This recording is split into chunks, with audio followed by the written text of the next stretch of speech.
Beautiful day, quite breezy. In fact, some of the guys were talking that today in West Palm feels a lot like Vieira used to do every day, quite windy.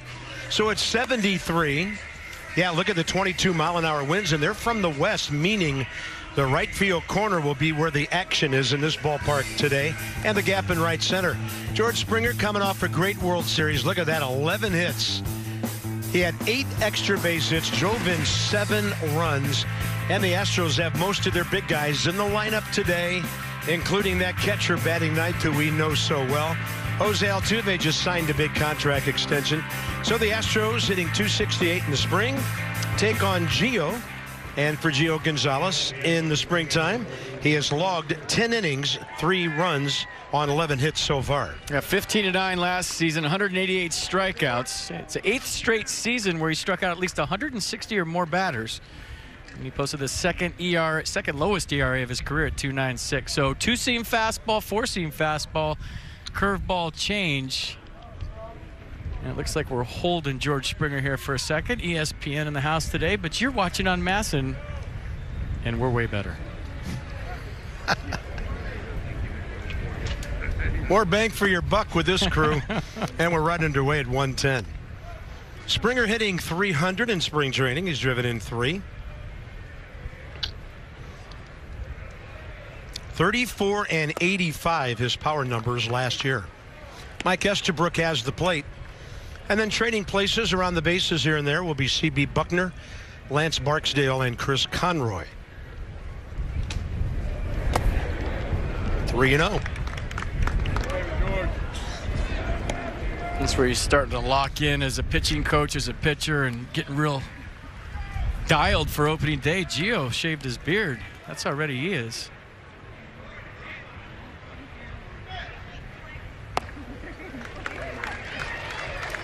.3088 right in there.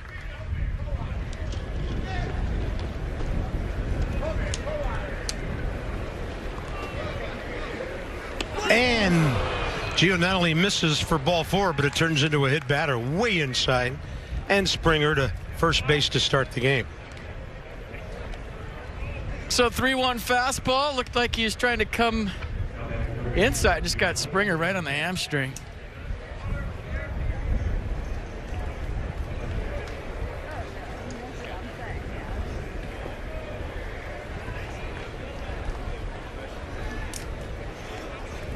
I think if Gio saw what it was doing in D.C. today, he wouldn't have shaved his beard.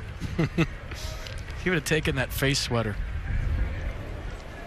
There's Alex Bregman, and Gio able to locate the fastball perfectly. Breakout season for this young man last year, 284, 19 and 71, the power numbers. Right back to the pitcher. Gio waits for Trey Turner. And a play that's well played at the front end turns it into a rather routine 1-6-3. It seems like Gio just has a knack for that with the 2-seam fastball. Gets a lot of double plays. So a hit by pitch and then a comebacker, 1-6-3. And that's something that pitchers work on a lot in spring training. Getting that comebacker, making the nice feed right to the bag. Trey Turner there and the perfect relay to complete the double play. Nicely done.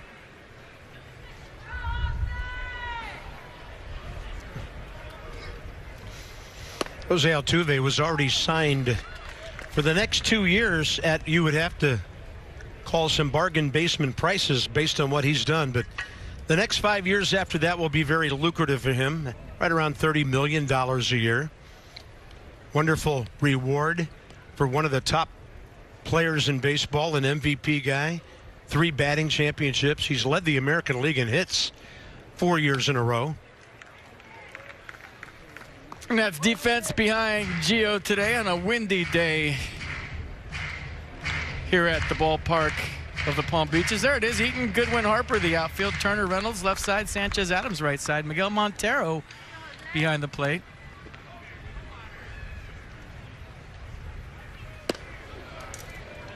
So in 2007, Jose Altuve was initially sent away from Astros tryout in Maracay, Venezuela due to concerns about his height.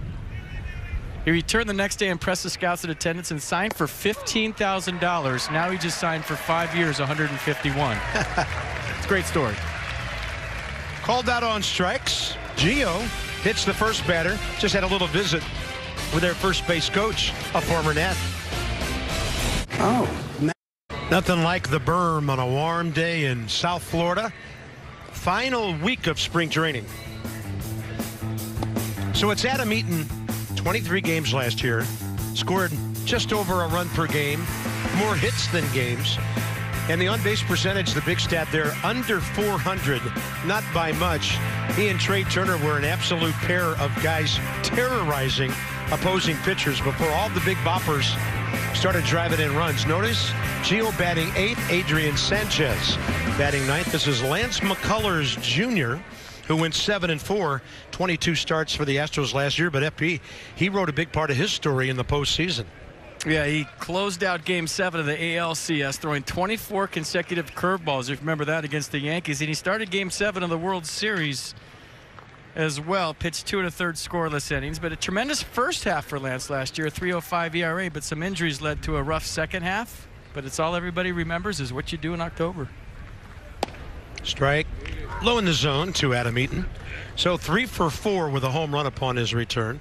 His first hit was a homer and a base on balls in 2 games so far.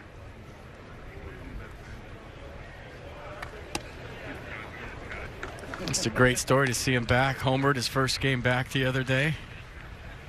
That had to feel good. Talking about his family being here. There wasn't a dry eye in the house.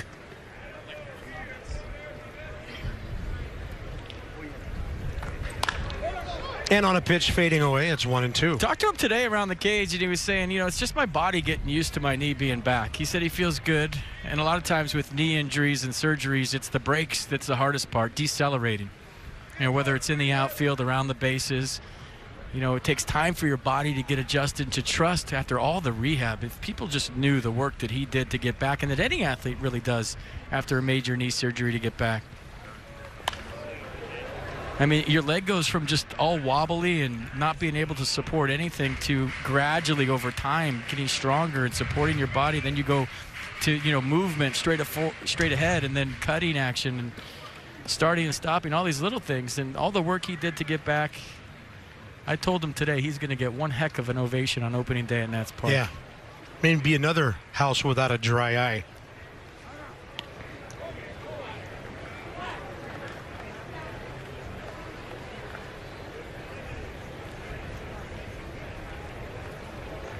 Target in on 1-2.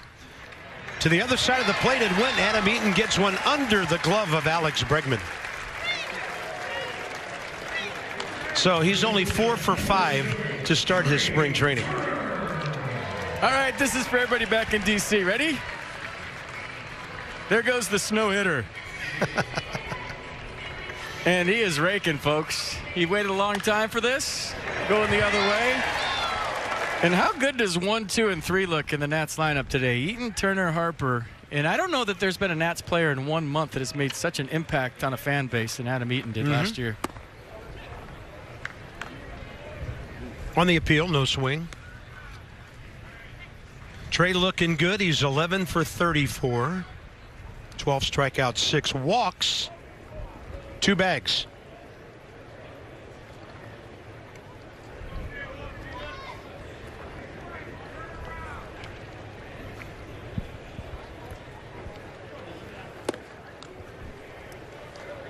I just think there's certain boxes, Carp, that you have to check when you come back from something like that. And he slid the other day, and he said that was an important one, you know? And I think it's important that he gets used to sliding again and trusting that he's going to get up after that. Not that that's how he heard it, but when you tuck that knee back or stick the knee out to get to the bag, that's always a mental challenge. And a one hopper right at Altuve. Little ballet around the bag, and then probably because Altuve got Correa a little out of sorts, the relay is wide.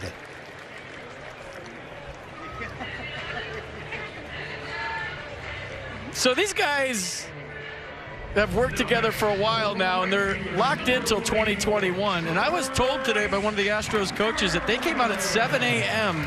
before game started and worked on turning double plays every single day. This one might have been a little too nonchalant from Carlos at shortstop, and I don't know that that was that bad a throw. It looked like J.D. Davis had trouble with his footwork around the bag. I think that throw was good enough to turn a double play. So a runner aboard for Bryce. The shift is on. And he might have been on if we went to replay, which we're not going to, thank goodness. Maybe right there initially. No, I can see some space there. Yeah, he never got back to the bag.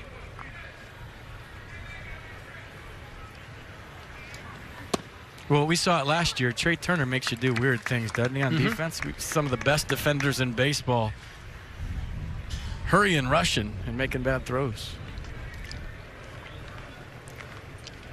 Great numbers, 13 for 35. He's ready.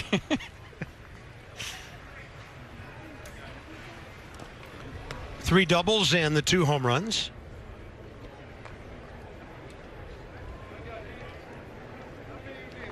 Really working hard in the cages every day. Working on his balance throughout his swing. Keeping that base underneath him. That back foot grounded.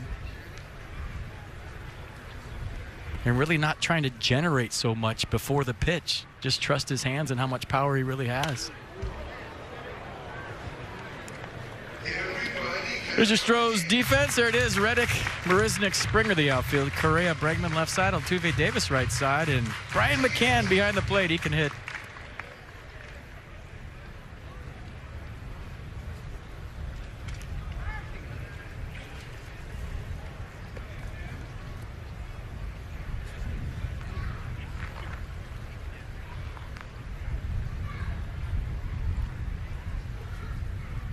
Oh, 2. Taking that breaking ball, busting it down and in. Check out the shift. We've seen Bryce hit a lot of ground balls to shortstop. It looks like is that Bregman right by second base? Yeah. Yeah, Correa on the other side with Altuve. And we also noticed last couple of spring trainings, Bryce has been very adept at driving the ball to the left center gap. Back even, 2-2.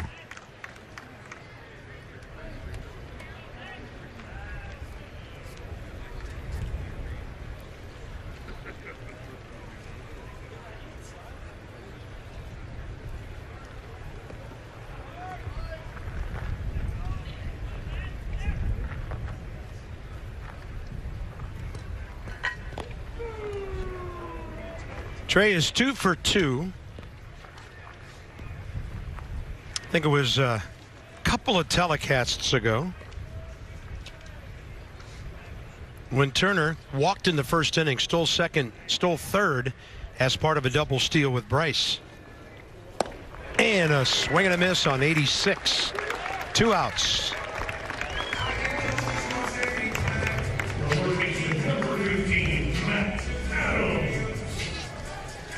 Look at that curveball from McCullers. That's a hard curveball, 86 miles an hour, if the gun is accurate, which we have questioned down here. Yeah, his fastball curveball changed. His curve averaged 86 last year, but he varies the speed on it. He'll throw one a little bit slower early in the count to steal a strike, and then he'll throw the hard one with 2 strikes. I think you saw that one there. So Matt Adams gets the cleanup assignment today. Now you talk about an outstanding shift here. Jose Altuve is basically guarding the right field corner with George Springer playing way off the line. I've never seen a second baseman that deep ever. He's going to have to hit the cutoff man to throw out Adams at first if he hits it to him. 1-0. I almost want to see him hit it to him. That's a long throw, folks. I mean, he's playing where we've seen a lot of right fielders play right-handed hitting pitchers. Yeah. I wish he'd scoot back a little more. Oh, now he's scooting over. As the count has gone to 2-0. If you hit a slow ground ball, even Matt Adams, who's not the fastest guy on the team, could beat one out. I want to see it happen. Matt having a good spring, 9 for 31. He's driven in 4.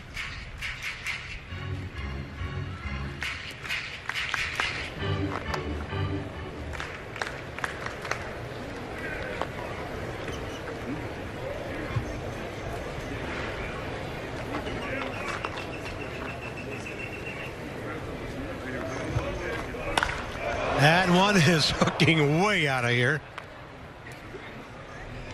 Onto the concourse out there.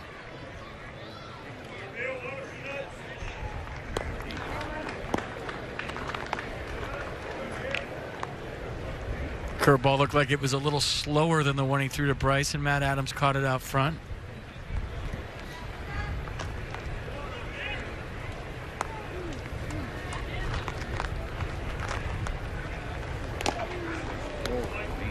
Hey, watching Matt, the way he sets up, he reminds me a little bit of Jason Giambi in his stance.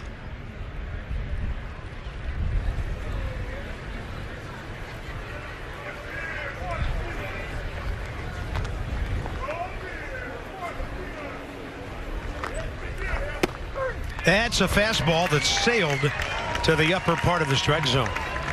So after a leadoff single by Adam Eaton, Nats will strand a runner. I tell you, that's risky business in this win today. No score. Shark. Okay.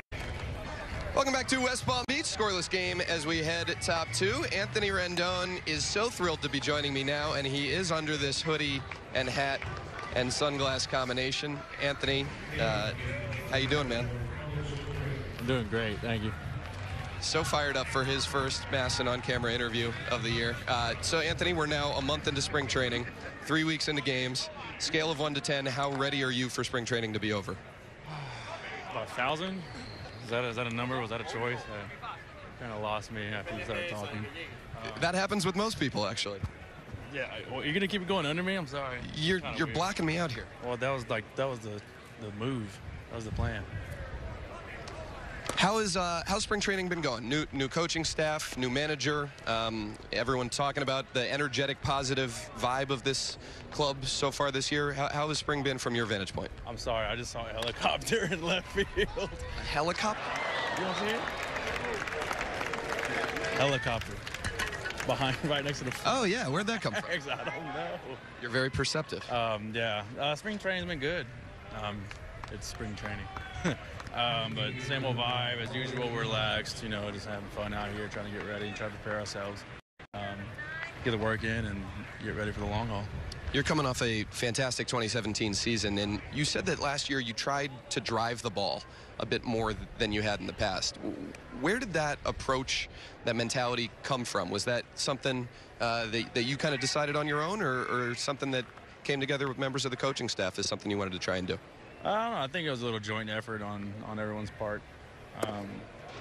Earlier in my career, I would fillet a lot of balls, always try to stay inside of it and, go the other way and do all that nonsense. But I kind of took a step back and trying to think about hitting. And I realized I've been hitting for about 25 years of my life. And it's been a focal point to stay inside the ball all those years. And so I think I'm going to have a good chance or a good opportunity to stay inside the ball no matter what. So I basically all right, let me just think about getting the head out, and I'm naturally going to keep my hands inside.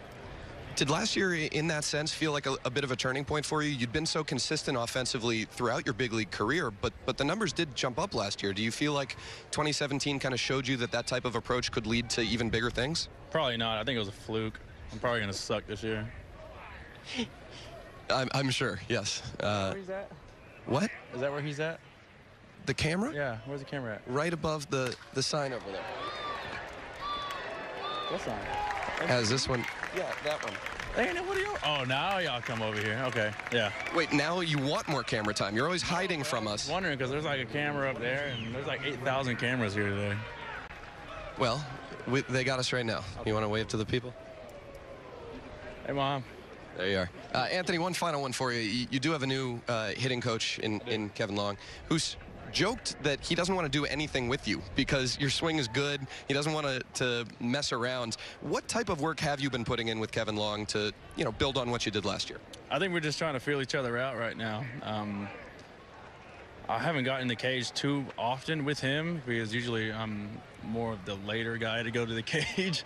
And then by the time I get in the cage, it's usually like a guy or two or three sometimes waiting to get into his cage. So I had maybe 2 or 3 times of cage work with him, but just kind of think what we've had is just filling each other out, trying to see what my routine is, and he's trying to see, you know, what I like to do, what I'm trying to accomplish. And obviously he's a big air ball guy like Murph, and, you know, numbers on the plate and all that, which is amazing how you could break down, you know, the plate and hitting and whatnot and just certain things, but that's just not my mentality. But it, you know, I could definitely learn from him because he's been a tremendous hitting coach for the past several years. So I'm obviously looking forward to being with him throughout the whole year. We're looking forward to it as well, and we don't want you to change too much because 2017 was so good. Let me get you out of here on this one. Huge Houston Rockets fan who are now 4 games clear of the Warriors for the top record in the NBA. The Rockets have not won a title since you were a little kid. Right. If they win an NBA championship this year, how do you plan on celebrating? Oh, I'm a quit at least for about 2 or 3 days, and then I'm gonna go down and get on the parade with them, and you know, maybe even sign a 10-day contract. Change of careers for Anthony Rendon. A heartbeat. Anthony, thanks so much for the time, and best of luck to you this year. Thanks, guys. Bob? Hey, Dan, tell Anthony we're now hoping the Rockets go out in the first round. Yeah, he can't quit. Yeah. So, Josh Reddick with that triple drives in Correa and Marwin Gonzalez. The hitter is the first baseman, J.D. Davis. Right off the end of the bat and straight back 1-1. Anthony Rendon had an on-base percentage last year. First time in his career over 400. 100 RBIs right on the nose. First time career. Career high 41 doubles. Did you hear that helicopter land? Because I didn't. No, I don't. I'm glad he pointed that out. I had no idea that a helicopter landed on the concourse and left. I did not hear that. It must be one of those stealth helicopters that don't make any noise. Yeah, yeah. Military Appreciation Day here.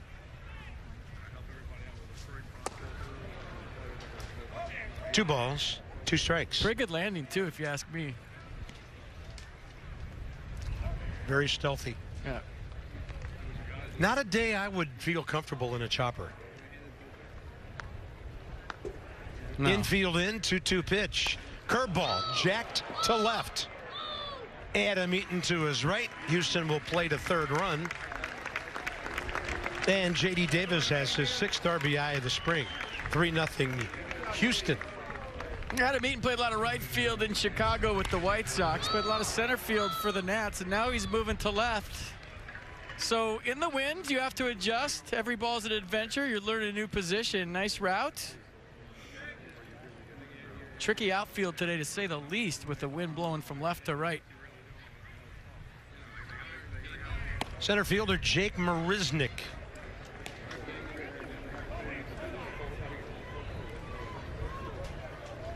.243 last year. 16 long balls, 35 RBIs.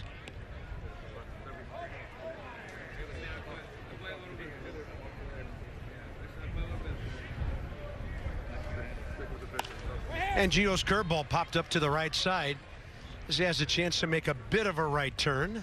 Stays fairly straight for Sanchez, 2 down. All right, don't miss the first opportunity to see your Nats in 2018 in D.C. Twins are coming to town March 27th, Nats Park. Tickets are available right now. Visit nationals.com to see the Twinsies coming down. So Davey Martinez watching Gio Nada try to make it 3 in a row after the 3 base runners. Brian McCann's having an odd spring training. And with that pop-up to the left side, it's going to come down. Gio is going to make the catch. And Brian McCann is now 0 for 19 in spring training. Miguel Montero battling for a catching spot. 5 hits. He's next.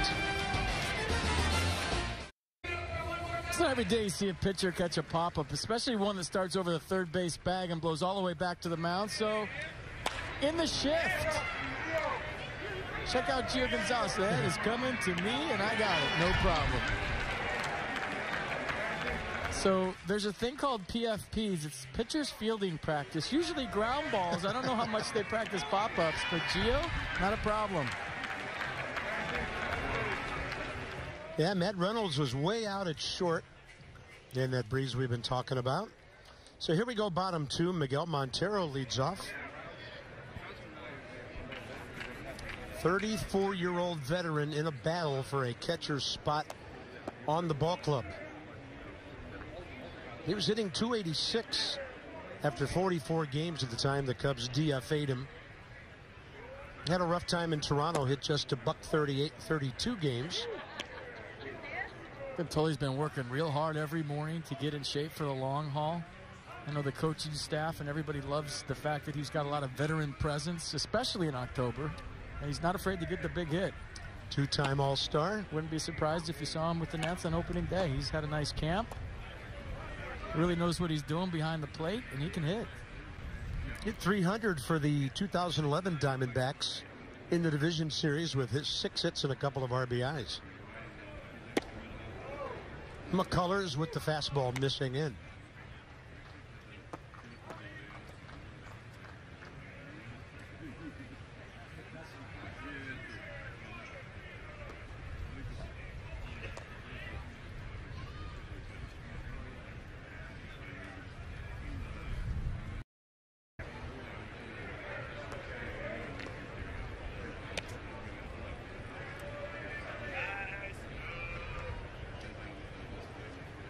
And McCullers has been working on throwing more fastball changeup this spring, kind of saving that curveball for 2-strike counts. Probably his best pitch, but he's looking for early contact, maybe go deeper into games this year. And I always thought if you showed me your curveball early in the count, even if it was a good one, the more I saw it, the better chance I had of putting it in play. Into play, and that's Correa, the shortstop, on the shift. Remember Darryl Kyle? Oh, yeah. He had a real good curveball. And the more he threw it to you in the course of an at-bat, the better chance you had. Why? Because it starts high, right? And now the hardest part about hitting a curveball is deciding where it's going to end up. Is that coming down in the zone? Is that going to be short in the third? Is it a strike? Is it a ball? And the more you show me the release point, the rotation, and the high to low of your curveball, the better chance I have as a hitter of guessing where it's going to end up. So if you show it to me early in the count, I know guys like to throw it for a strike early and bounce it late. You kind of judge by how high at the highest point it gets to whether I'm going to swing at it. If that's going to make it all the way to the plate. If it starts a little bit lower, that one ain't going to make it. The one that starts higher, okay, that's going to be a strike. But if you save it till you have 2 strikes, now it's more of a surprise, and I can't sit around and wait and decide where it's going to end up. Yeah, Darryl Kyle was a great Astro. Couple of All-Star games there, one in St. Louis. Went to Colorado for a couple of years. Had .520 and .661 ERAs. The curveball just wasn't able to do what it did, usually playing at Coors Field.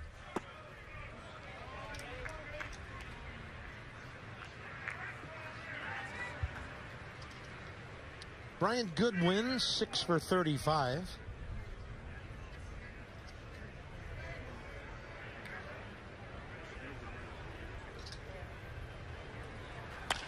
And a ball driven to right. It's going to come hooking back toward George Springer.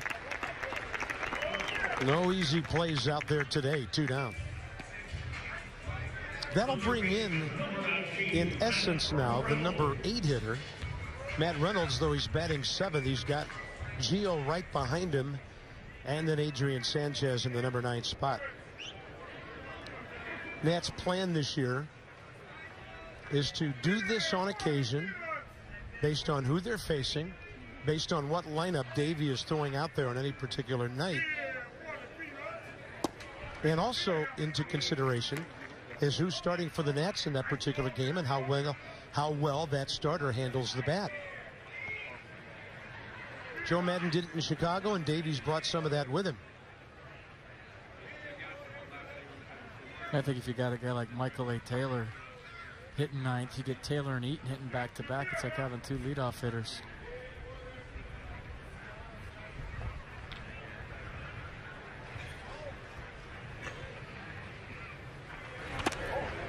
Good take, just missed.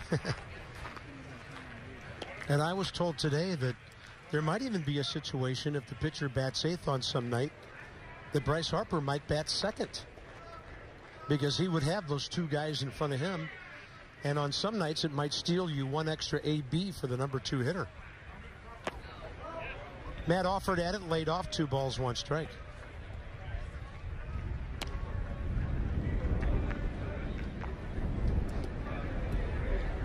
Well, the good thing about it is if Davey Martinez tinkers with the lineup all year, guys will get used to hitting different spots.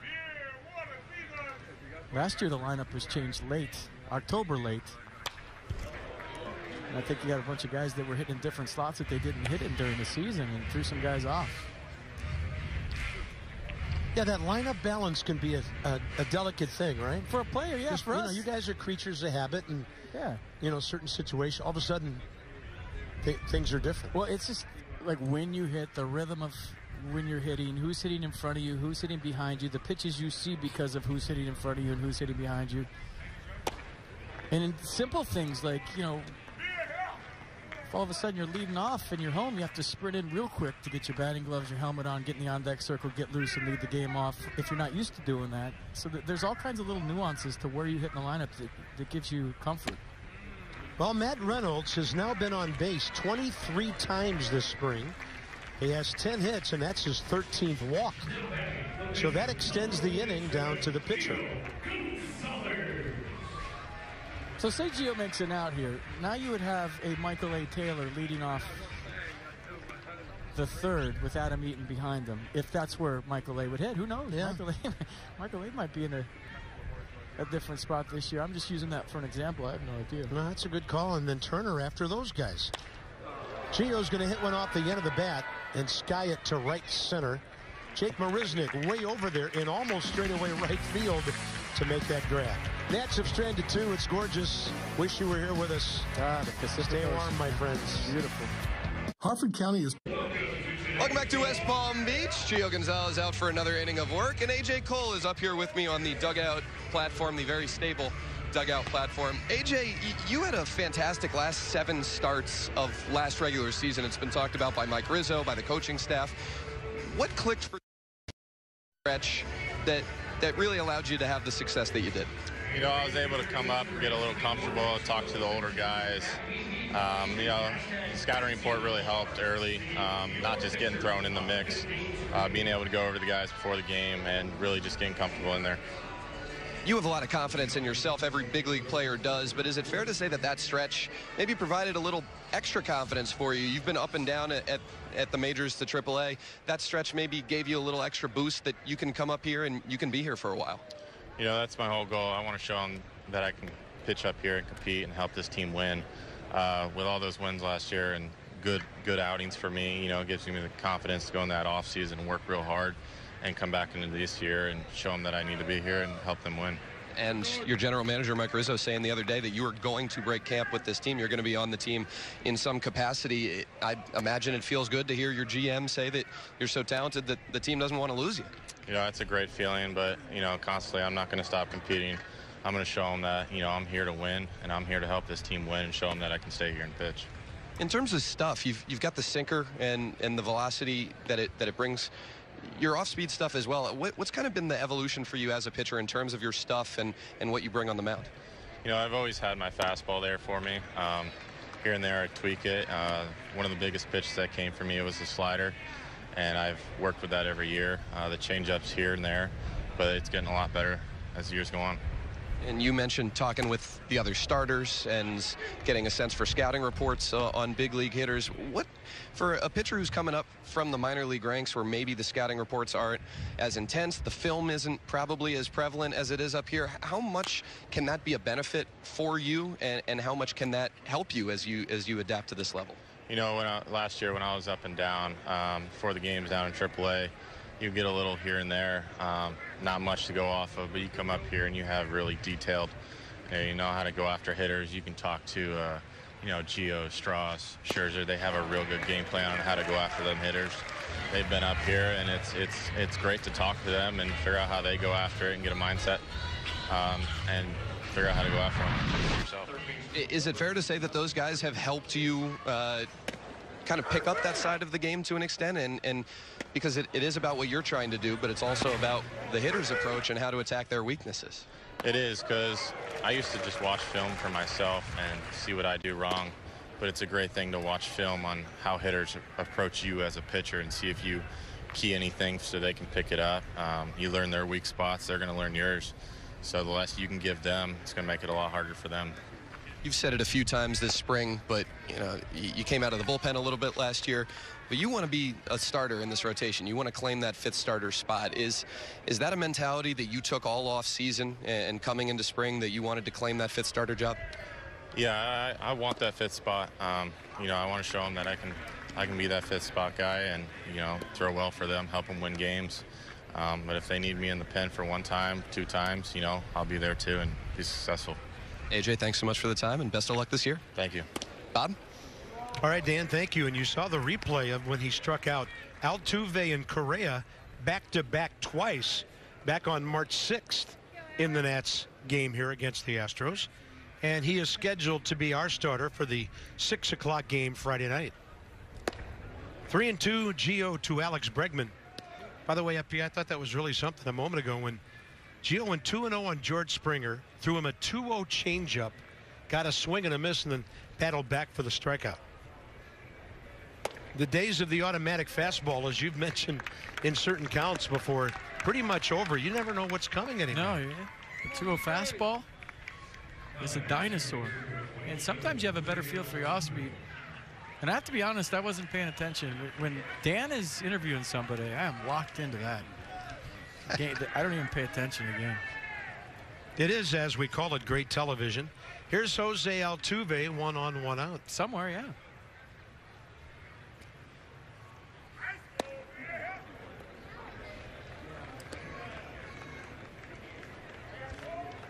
Let's see if Gio can work the ground ball magic that we've seen so many times with that 2-seam fastball.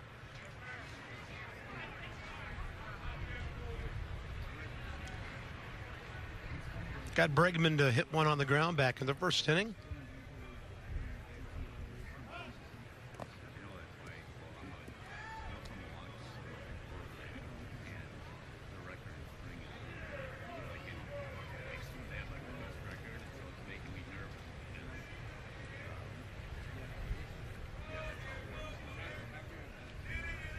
So Altuve, but his contract extended through 2024, includes $130 million for his average salary of $26 million from 20 to 24. He also gets a $20 million bonus, or in bonuses, and $1 million payable when the deal is approved by the commissioner's office, and $10 million in payments on July 1st of 2018 and 2019.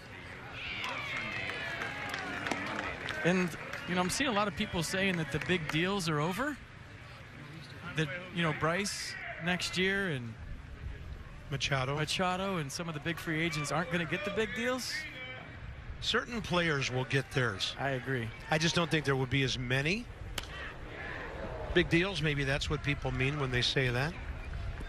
But yeah, next year is going to be really interesting.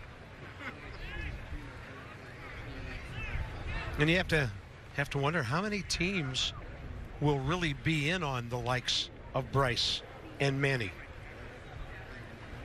Because if this winter has anything to do with what happens next winter, a lot of teams won't even be thinking about that. That ball hit the mound, a little tricky for Sanchez, and he turned a really nice 4-3 double play. Adrian Sanchez can play anywhere on the infield, and he is so smooth. Got an in-between hop, too, to the backhand. Tough play. Nice play.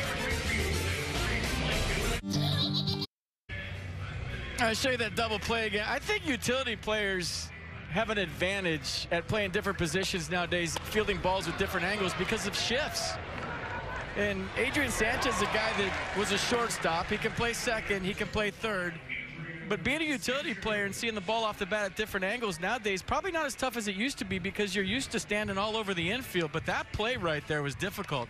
He got caught in between, had to be soft to the backhand side. If you're firm on that, it just hits your glove and goes down. But if you have soft hands, you make the play and you finish a nifty double play. Nicely done. He will lead off, bottom of the third. Sanchez, 6 for 30, 4 RBIs.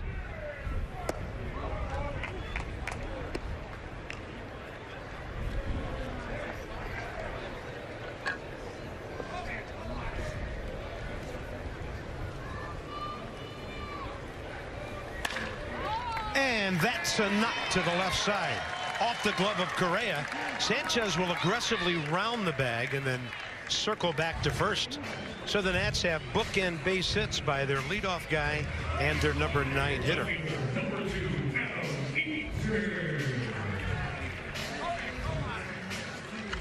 A fastball, two-seamer, belt tie.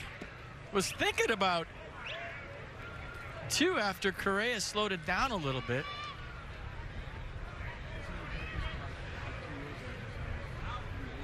And now here comes the speed at the top of the order in Eaton and Turner.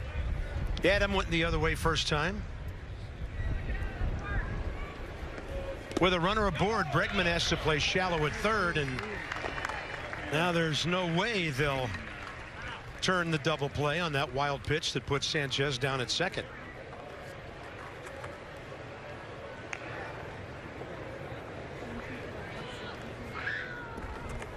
At bat changes a little bit. Eaton 4 for 5 in spring. Maybe he works on an advance and a runner here with nobody out, even though you're down 3-0. Good time to work on it. Thought about bunting. 2-0.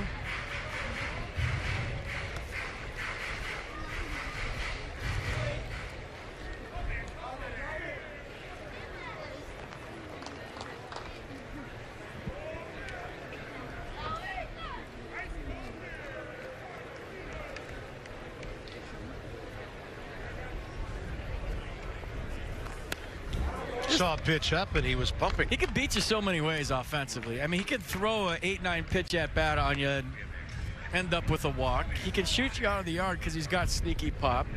He can get behind in the count. He's not afraid to hit with 2 strikes and flip some line drives to left. He can bunt his way on. One of the better bunters in all of baseball. So you name it, he can do it at the plate, and that's why he's so valuable to Davey Martinez's ball club.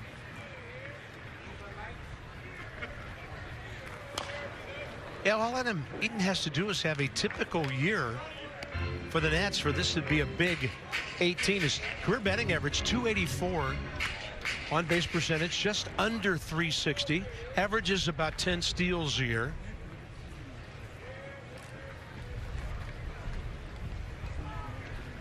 He had 8 multi-hit games in 23 games to start the season last year. But you talk about leadership in a clubhouse and the void left for Jason Worth. Who's going to stand up? Who's going to be that guy? You know, maybe Bryce Harper, maybe Ryan Zimmerman, but Adam Eaton now, if he delivers, you know, you talk about walking the talk. Yeah. You know, if he's playing well, he's the guy that can be that guy in the clubhouse for me. You know, he's not afraid to tell you what's going on. He's not afraid to be the guy that chirps and maybe gets the point across through a joke. And I think when you're playing and you're on the field every day, you can do that. When you're injured, you can't. Back to the pitcher, and that will freeze the runner. 1 out. Sanchez still at second. Top of the hour here. The Fit Team ballpark of the Palm Beaches. Bob and FP upstairs, Dan down in the dugout, enjoying the Nationals' 24th game of the spring. They're 11-12 overall. Back with you Friday night. Different starting time, 6 p.m. Astros, Nats again.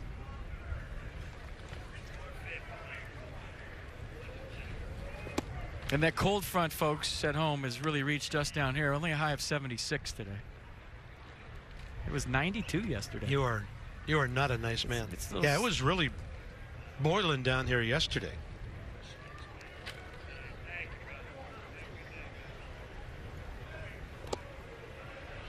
One. I know many of you are working from home today. That's funny. That's what the boss thinks. That's funny. Yeah, I'm working from home.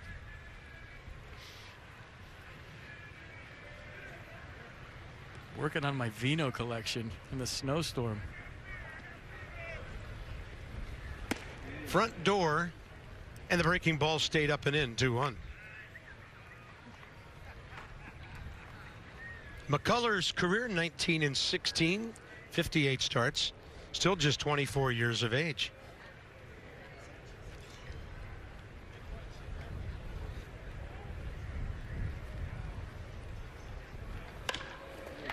To Hopper. Bregman had to give with the ball. Strong throw. 2 outs.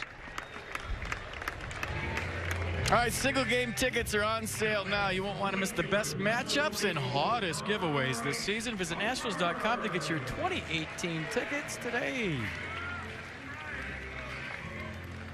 Saw those shots of Nats Park on Twitter today, all the snow on the field. It'll be nice by April 5th when we get there.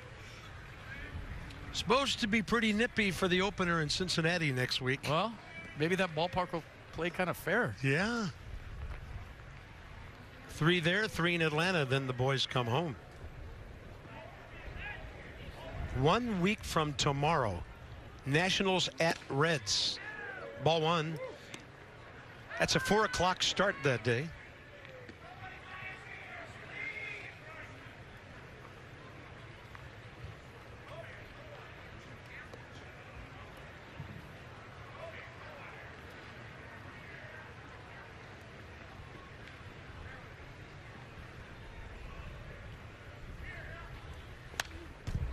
Big swing. 1-1.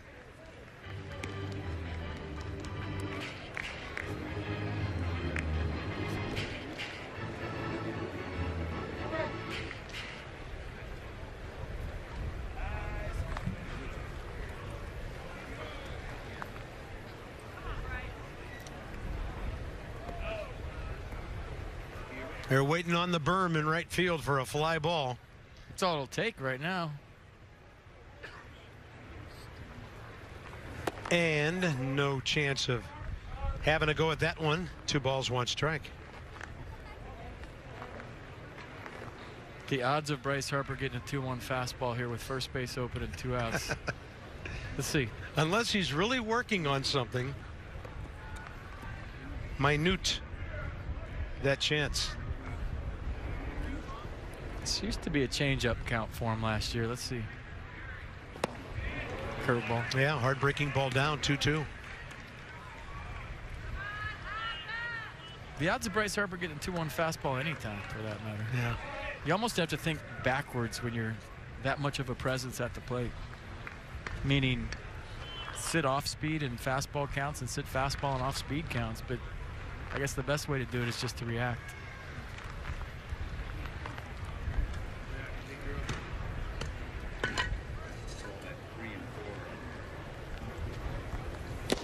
Swing, a foul tip on 95, and the strikeout. For McCullers, Harper twice, and that's his 3rd of the day. 3-0 Houston. Is that white stuff snow? On to the top of the 4th inning. Gio, 45 pitches, 25 strikes so far. 3 runs, 2 earned on 2 hits so far. He is climbing the ranks on the all-time Washington list.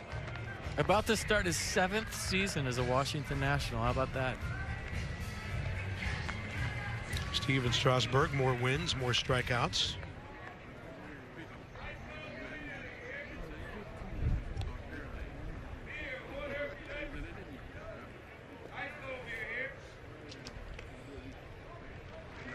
Carlos Correa reached on the ball that got under Trey Turner first time up.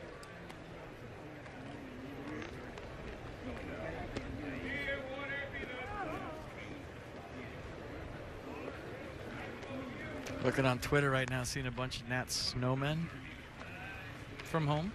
I like it. And everyone that's working from home checking in. So good job.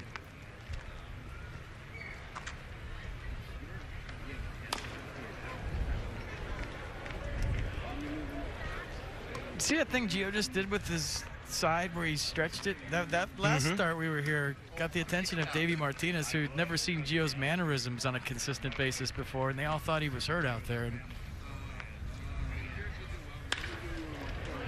that's just how up he does the it. middle, Sanchez backhand, having a very nice afternoon. Well, Murphy's injury. When will he be back, and who will get a lot of playing time at second base? Howie Kendrick obviously will get some. Is there a chance Adrian Sanchez makes the team? Well, that was routine for him. He can really pick it.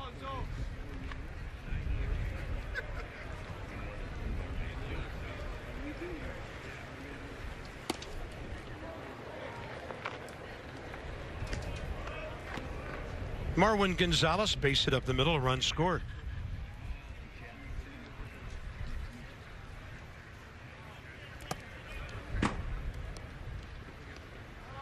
See, that pitch right there is just why Gio's so effective. And you're shaking your head going, what? Well, he's effectively wild. Everybody always talks about his pitch count, how high it is after 4 innings. But what makes him so good is you don't know where the ball is going to be. And I say it all the time against him. He's got the great sinker. He gets the ground ball. His changeup has developed over the years into maybe his best secondary pitch, even though his curveball is still plus. But if I'm hitting against a guy that I know is going to throw strikes, I can go up there with a game plan and execute that game plan, meaning he's going to give me the pitch I'm looking for somewhere in the sequence.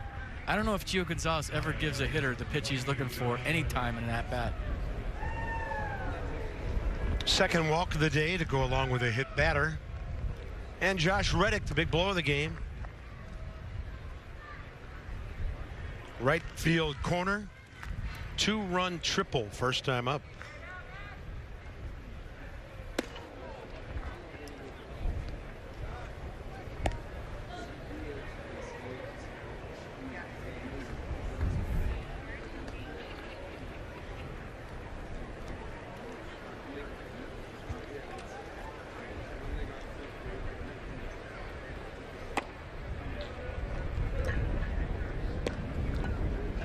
Pretty good pitch, didn't get the call. That can be the only negative, Carp. Obviously, if he just loses it, wonks guys. But sometimes you get an umpire that you surprise with strikes. I mean, you saw the first pitch up over his head. Second pitch just missed. Third pitch on the black for a strike. So the first pitch of the at-bat, if you're Josh Reddick, you're thinking, well, this guy's wild. He just walked the guy. I'm going to hang out for a minute. And then he paints you. And you're not ready for that as a hitter. He can lull you to sleep. Unpredictable and a very uncomfortable at bat.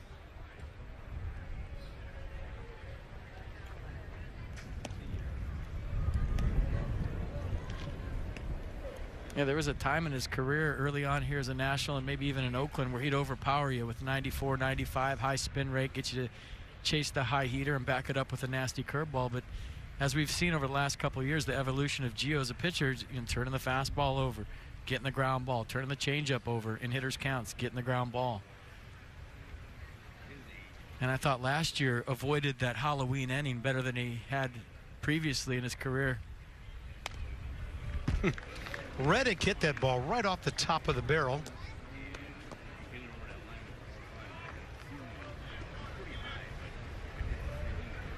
Remember when Adam LaRoche used to always make trips to the mound, or Ian Desmond to try to calm Gio down. He doesn't need that anymore.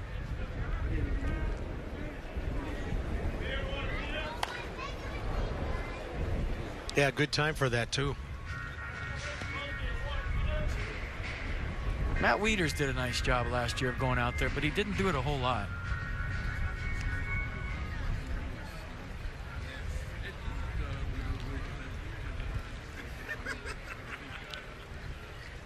Couple of double play ground balls already today, and that one had Matt Adams scrambling to his left. Effectively wild on his pickoff throws too.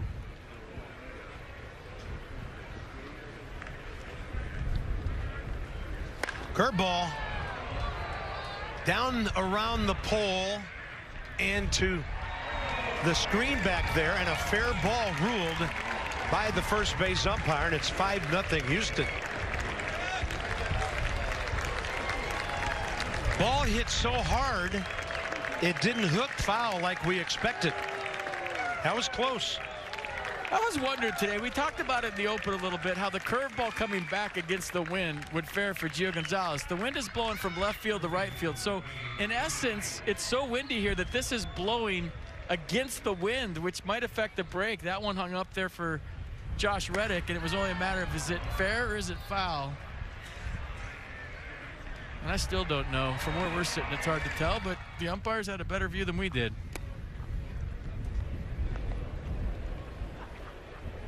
Josh Reddick's first homer of the spring. Mark Gardner used to talk about the former Giant pitcher at Candlestick Park, how the wind affected his curveball.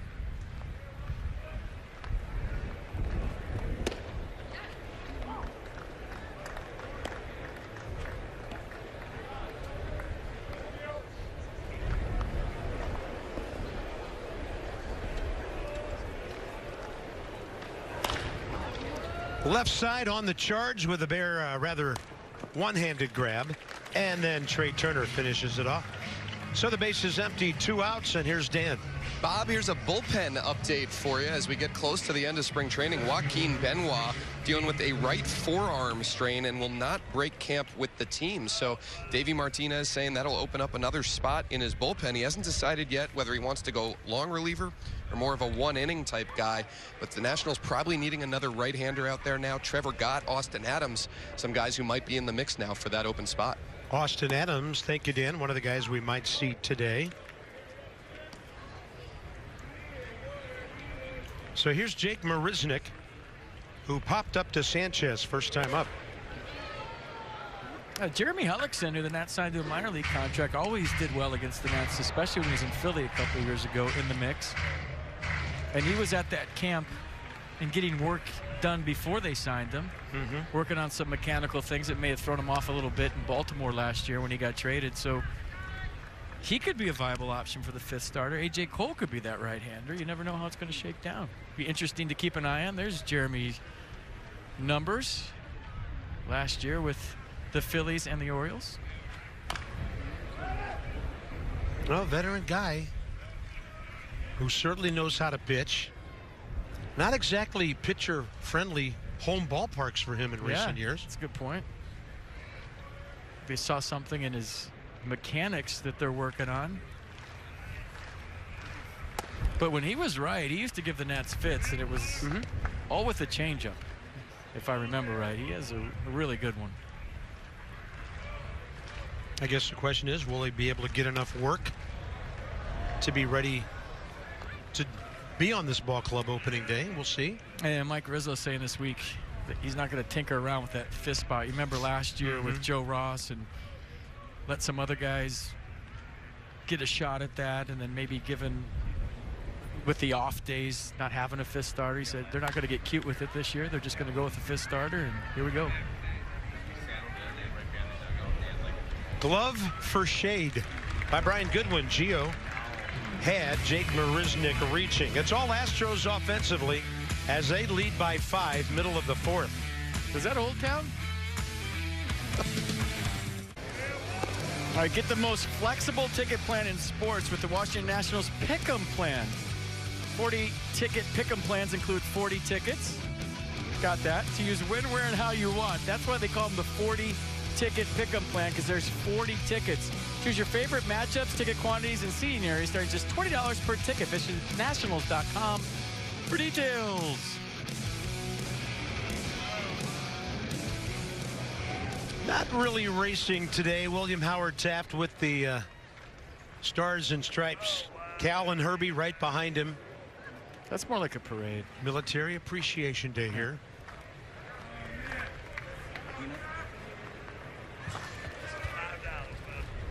Did you see the 4th of July hats? Yes, very cool. Do we have a 4-man outfield there? I was going to get into a 4th of July hat story, but we have a 4-man outfield, Bruin, and this is Look news. at this. Check this out. Actually, 2 guys actually on the infield. And 5 defenders in the outfield. Check this out. We'll get to the hats in a minute. You don't see this every 1, 2, 3, 4. And 3 infielders. This is cool. And the infielders playing halfway out there. This is like beer league softball. What position do you play? I play right center. What position do you play? I play left center. But on a 2-0 count, I move. Went 3 for 4 with 2 doubles. Made a couple nice plays in right center. Best right center fielder in the softball league. Jose Altuve playing rover. I want to see a slow roller by the third base bag for a double. I mean, he could bunt a triple to the left side here. Just get it by Lance McCullers. Obviously, 2 strikes, no. But he's working on his at-bat, probably working on things, seeing pitches.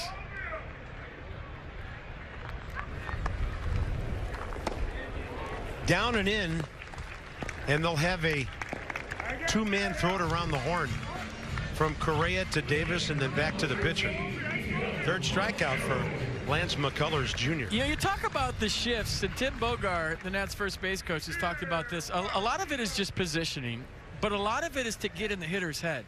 So when I'm standing in the batter's box and I'm used to seeing a shortstop, a second base, everyone's in the right position, you know, that's normal. But all of a sudden, if I step out and look and there's 4 outfielders and 3 infielders and they're all on one side, a lot of it is mental strategy too. Because, you know, now as a hitter, you're seeing things you normally haven't seen. You start thinking, well, I got to get my hands here, maybe hit it there, and there's a free hit over here, and then he's pitching, you know, and you start thinking too much. And the old adage, you can't think and hit, is true. But, you know, if you're somebody like Matt Adams or even Miguel Montero here, the push bunt to third base, I mean, what a perfect time to work on it right now, right? You just square around, hit it hard to third, and walk into first. Yeah.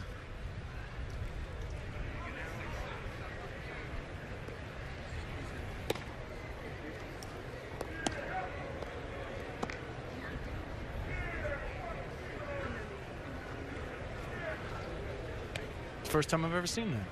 Didn't Joe Madden do it last year in Chicago?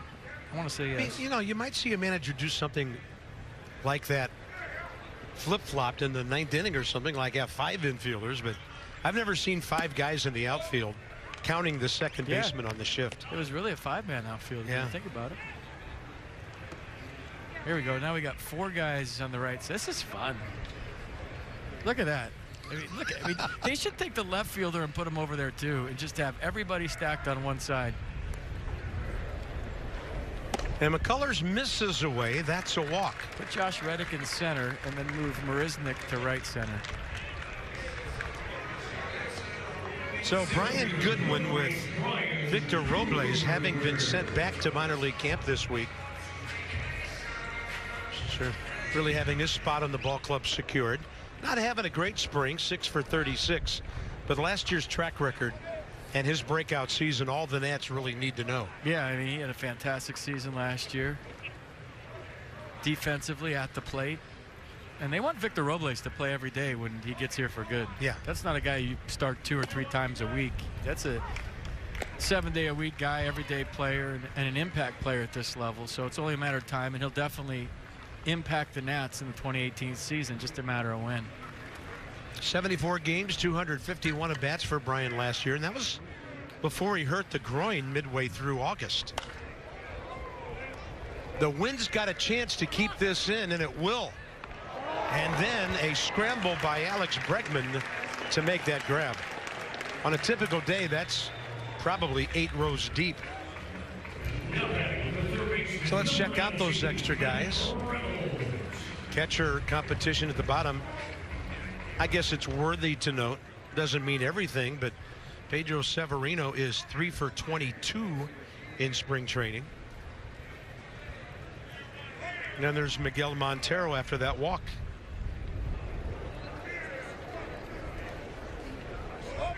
There's no shift for a walk, Bob. Up the middle, ball's going to hit the side of the mound and get out to Correa. So the Houston Astros, wherever they are, making a beeline for their dugout as we played through 4, and it's 5-0 Houston. Beach is here. Nats on the way short end of a 5-0 score. Gio back out to work, 70 pitches, 41 strikes through 4. McCann, Springer, Bregman for Houston. So did you see the 4th of July hats? Yeah, the red ones, right, with the very cool. You and I talked about this before, the curly W that's got the flag, the flag and the stars and the stripes in it. Well, everyone's kind of wish we'd see that every day. Yeah, everyone's talking about how it says "We the People" on the inside of the bill. Yeah. And how that's the Constitution, and the 4th of July celebrates the Declaration of Independence. Yeah, the documents don't quite line up with that. Whatever. You know, but it's the thought that counts. I just think people are out there to criticize anything, any chance they get.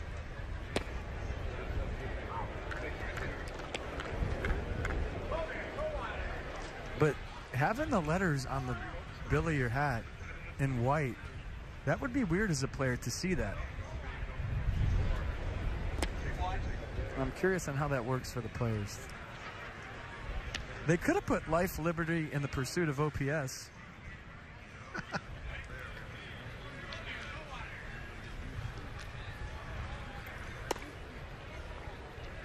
3-1, Gio to Brian McCann. You couldn't put anything about war on there, though. Wins above replacement. All right, who's going to get this one on the shift? Long throw, and Adrian Sanchez takes care of business wherever they have him positioned today. Brian McCann does not run fast, but it's still good. Took a good play and a very accurate throw. Well, Adrian showed everybody he could hit at this level last year. Everybody knew he could pick it. There was no doubt. A guy that stayed in the organization for a long time, finally got his reward at the major league level. And he's showing his skipper the leather he provides should they need it anytime this year. Another nice play.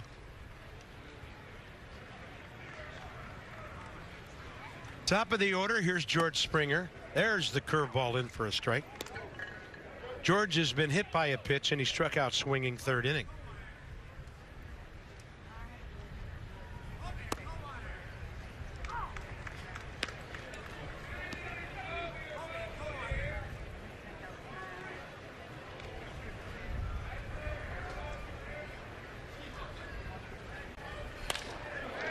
Oh-2, and he took the heater out into left center. Big round to the bag. Eaton will get it back in, and the Astros have their fourth hit.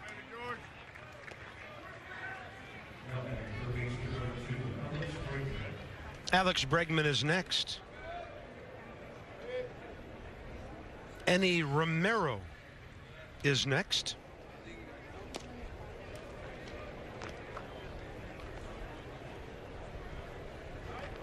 Enny having a rough spring so far.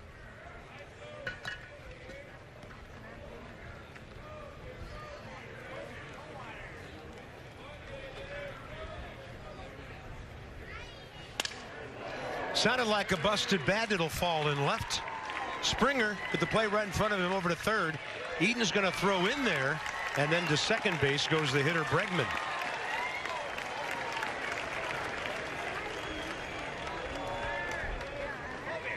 So this is Adam Eaton getting over there.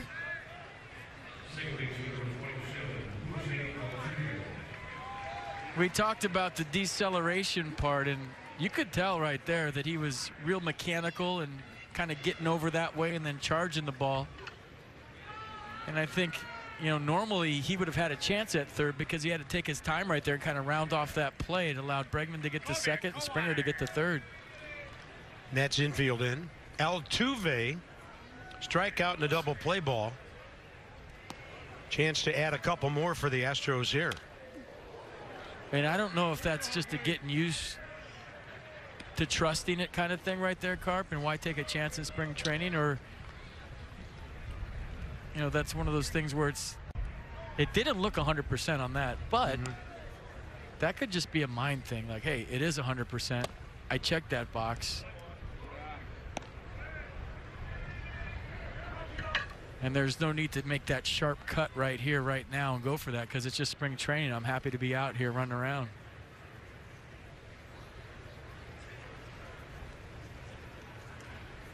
Target in on a 1-1.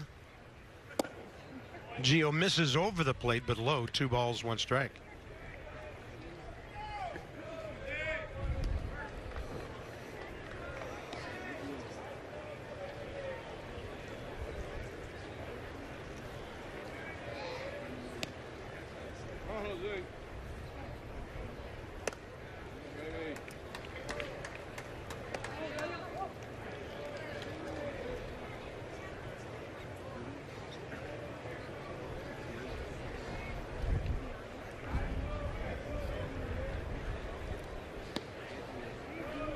On 3-1. Ball hooked down to third, and Reynolds looked up. Ball eluded him. Everybody's safe, and it's 6-0.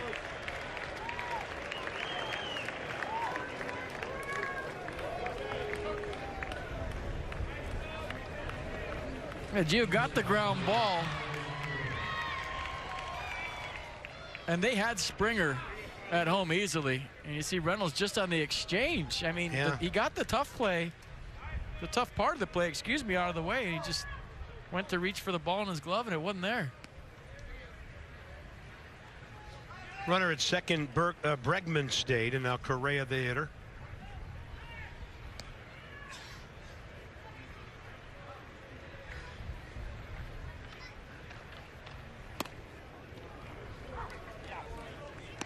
Carlos didn't like that call.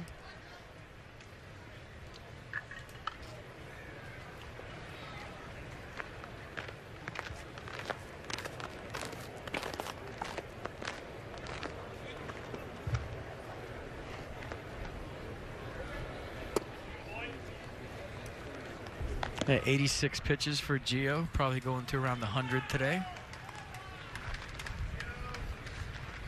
Unless there's some high stress and they feel like that's enough.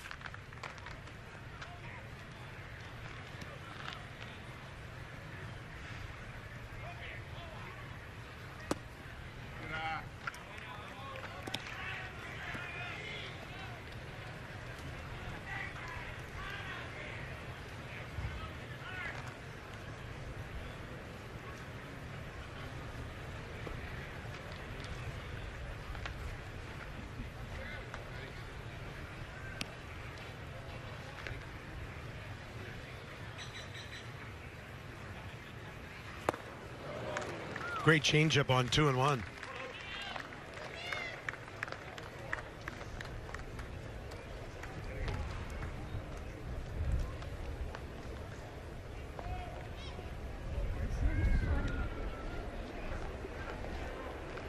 Gotten 2 double plays today. Love another one.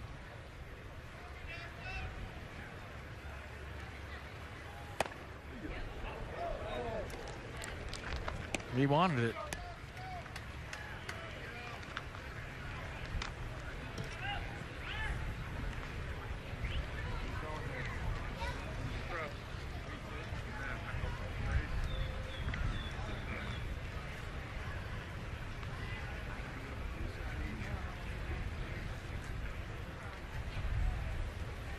Runners on the move. Good stab by Adams, and Gio to the bag on a good 3-1.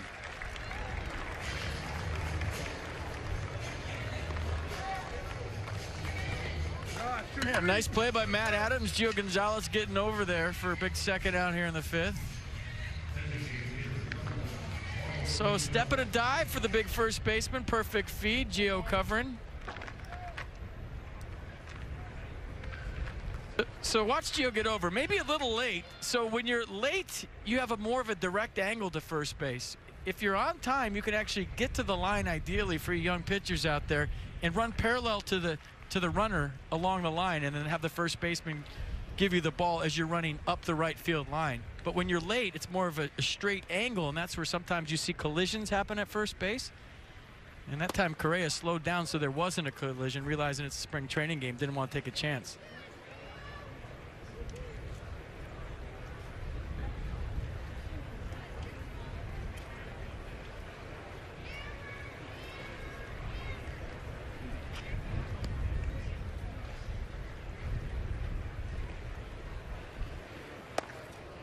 Two and 0.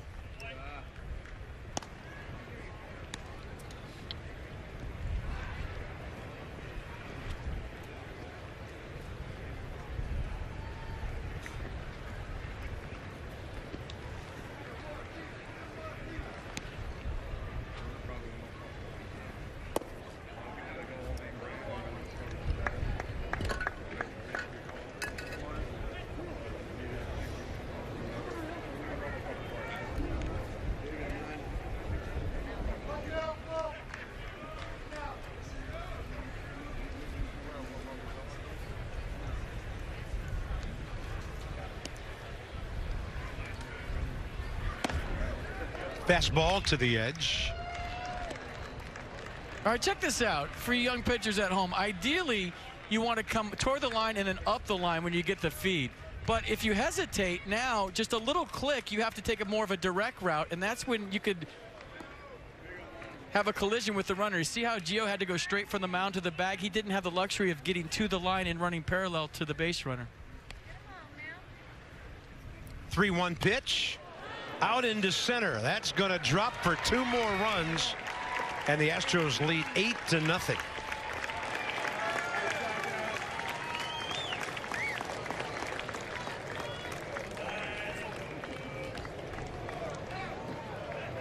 And Davey Martinez will come out and get Gio Gonzalez. Try to get him through 5. Pitcher's spot due up first in the bottom of the 5th inning, but that'll do it. A couple of infield errors added some runs today. And to the bullpen go the Nats in a moment. 8-6-0 Houston, 0-2-2 Nats. Eddie Romero is next on the pitching list today. So in spring training, 6 innings over those 7 games, 11 hits, 8 runs, 7 earned, 3 strikeouts, 5 walks. Fastball for Eddie in 2017 averaged 98 miles an hour. He's got the cut fastball to go with it in the low 90s. Sprinkling a slider and a changeup to go with it.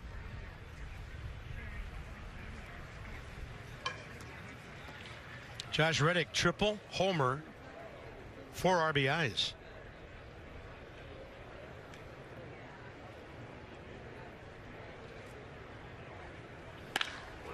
Now he has 3 hits.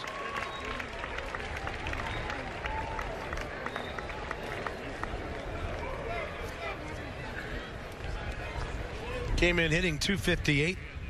He's doubled his RBI total today. And the first baseman, J.D. Davis, is next. Josh Reddick, a double shy of the cycle. That would scare me in spring training if I hit for the cycle. Be like, yeah, I am wasting them.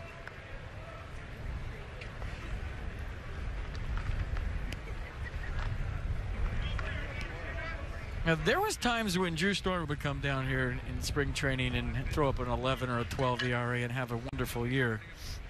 But I think in Eddie's case, when you're fighting for a spot on the roster and you have a lot of left-handed competition and Matt Grace and Sammy Solis, that it takes on a little more meaning.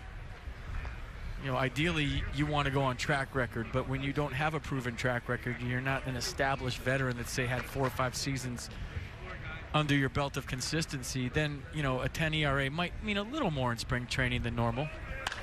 But I was never one to get too high on a guy in spring training or too low. And there were some coaches that I played for, managers, coaching staffs, general managers, that would go nuts if a guy was having a great spring training. And then opening day would come and, you know, now it's on the back of your baseball card forever and you'd see a different guy. And there was the same coaches that would really get down on a guy in spring training when, you know, the ones you remember, the coaches and GMs you remember were even keel and went on track record and didn't get too high or too low on performances in spring. Good heater right there. Because there's a lot of things, Carp, that go into it. Who is he facing? Is he facing guys with double ear flaps or is he facing guys with big long beards? And when is he coming into a game? And how does this stuff look? How's it coming out? Is he throwing strikes? Is he hitting corners? Is he getting his off speed over for strikes? I mean, all those, that goes into it more than just the ERA. Ball hit hard to center. And stabbed at the last moment by Brian Goodwin. As we mentioned, no easy plays in the outfield today. And that ball really took off. Outstanding grab. For the best deal. Summer 8-0 Astros. 3 in the second, 2 in the fourth, 3 in the fifth. Josh Reddick, a double shy of the cycle. Adam Eaton checked in with the first hit for the Nats. The Nats have 2 hits, and when you have 2 hits, what do we show you? Defense. Nice swing, but a better play by Brian Goodwin. Fully extended. The wind kind of helping that ball. It wasn't slowing down at all. Actually looked like it picked up a gear as it got close to him, and he reached out, fully extended. And Eddie appreciated the effort. Anytime you reach across your body like that to backhand the ball on the run, sometimes you lose sight of it. That was a good play. Here's Wilmer Defoe to hit in the pitcher spot. 7 hits, 4 RBIs, a couple of walks this spring. Defoe, Sanchez, Eaton, Turner. Burners all over the place in this inning. McCullers, 4 strikeouts, 2 walks, shutout ball on 2 hits so far. Eric Fetty will be next.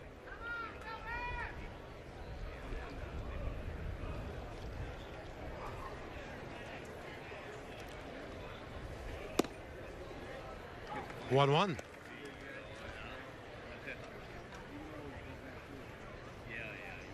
Pretty good day for that guy, huh?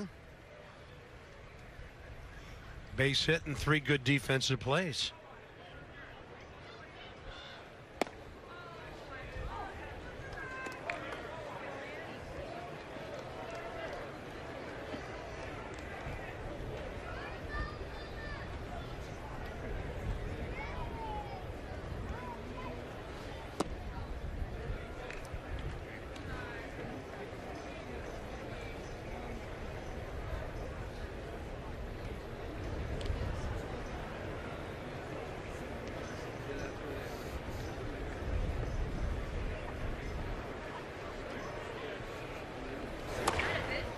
And Wilmer had to go down and get that one. 2 balls, 2 strikes.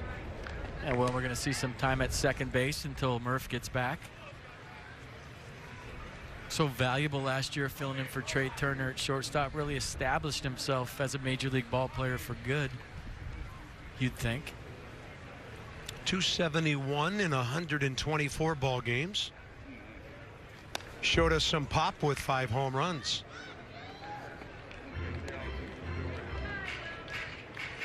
And then Howie had plenty of time over there as well.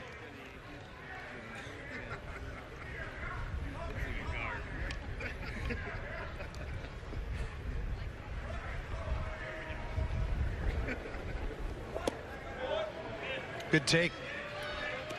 Really eyeballing that one all the way in, 3-2. And also, I know there's a lot of people in our business, broadcasters, that would love to know the secret to growing hair that fast.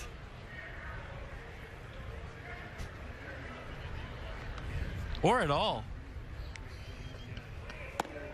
Swing and a miss. Pitches like that'll keep you bald. Let's have a look at the day of Adrian Sanchez. Yeah, some leather being flashed. That one's the toughest.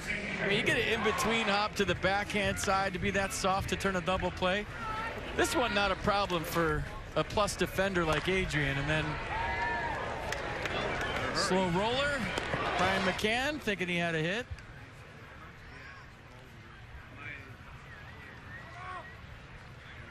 Nice day working, like you said, Carp. Yeah, 7 for 31 this spring.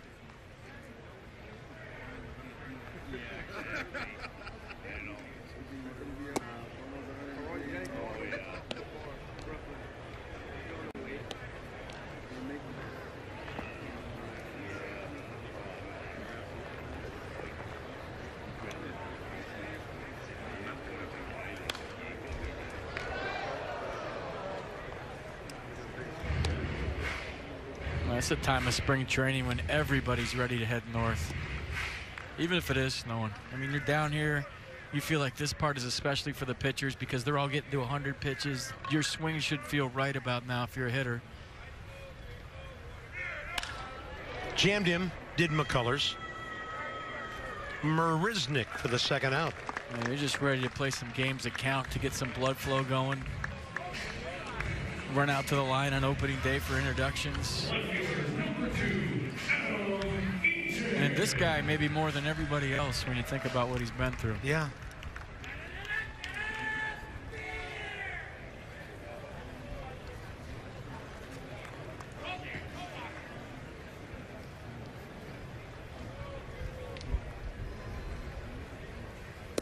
Kind of interesting.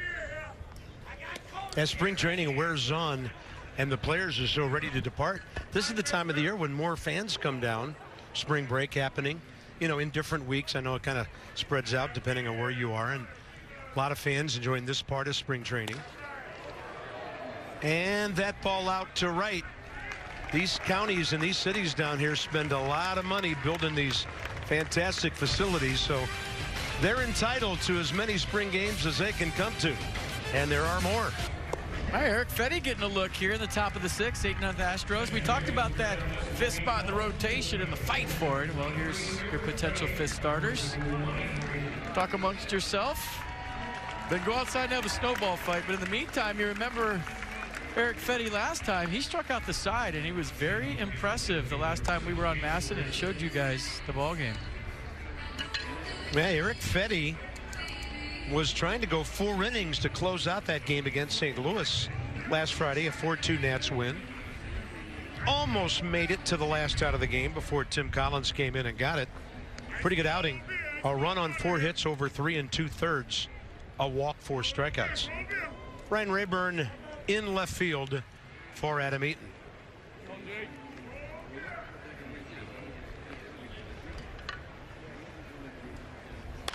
Jake Marisnick up there hacking.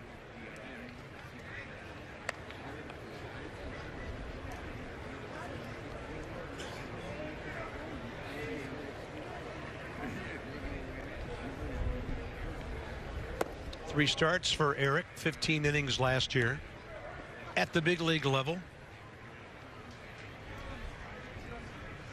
Made 13 starts at AA and AAA. We met some young Nats fans today. And we said, who's your favorite player? And one of them said Eric Fetty. And we said, oh, all right. And apparently he gave him some batting gloves because they were at his major league debut. And they told him, right? Very cool. So the story goes. That's how you make fans nowadays. You give them free stuff. Like, hey, here's one of my cars. Cheer for me. Fan for life there. Yeah. Good sinking action on that 86.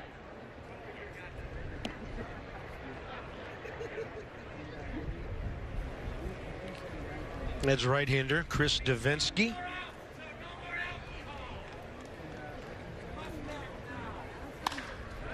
Out to right, and Bryce Harper will have to play it on a hop. Marisnick checks in with his first base hit. More on this loose spring from Dan. All right, Bob, so we've shown fans back home the camels that Davey Martinez brought to camp, the closest to the pin challenge in earlier broadcasts. We've shown clips of those. Well, today, Davey Martinez named it Turn It Up Day. So what he did was he brought in a DJ, these enormous speakers on the 2nd tier of the Nationals offices, and they were blasting club music the entire workout. They played the music so loudly that it actually shorted out a circuit, and they lost power down on the backfields. But they were playing this music during their Circle of Trust meeting. Guys were dancing.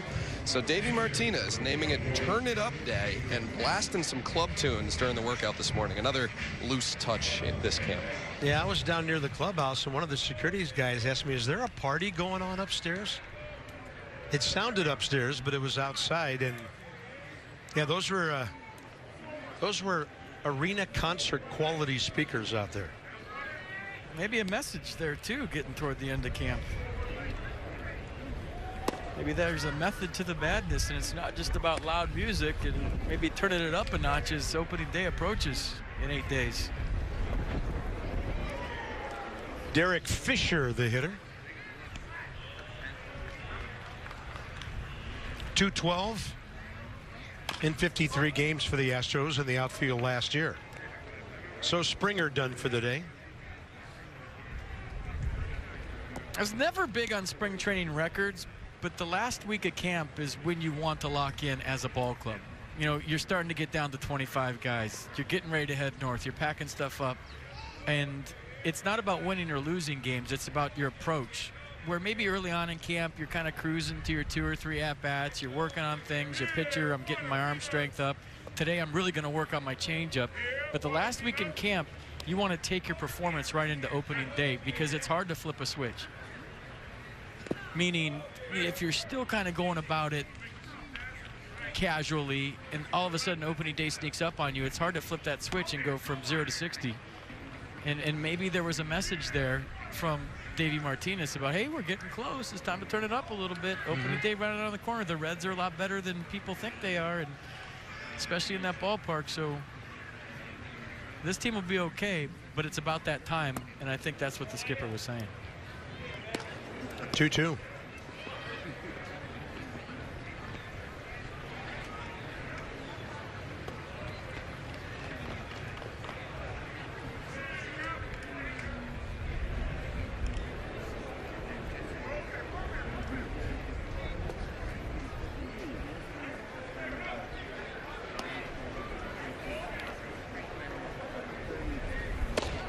Tried to bust him on the inner edge.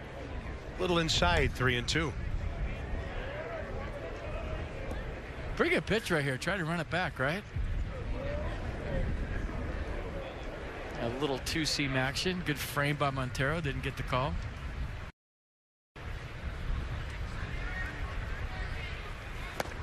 Then he turns one over at 89 for the strikeout. Impressive. 2 down, 6th inning. Check out the changeup off the fingertips. A power changeup too at 89, although I think the gun's been running a little hot down here. Either way, great pitch for strike 3. Tony Kemp will hit for Alex Bregman here.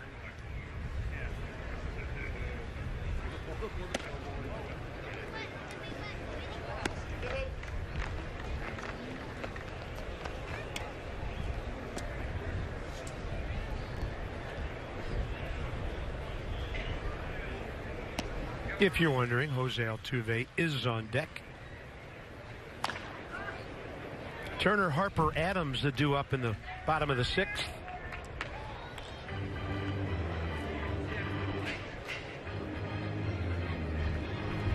One thing we liked about Eric Fetty in that appearance 5 days ago, gets it, he's ready to roll, and attacks the hitters.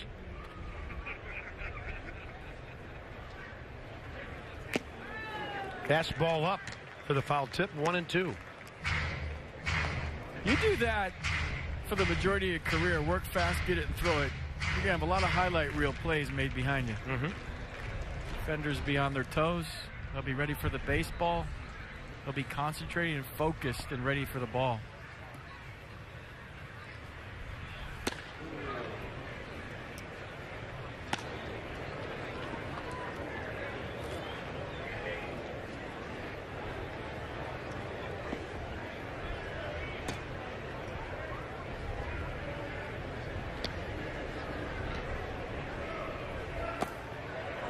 Another long count, 3-2.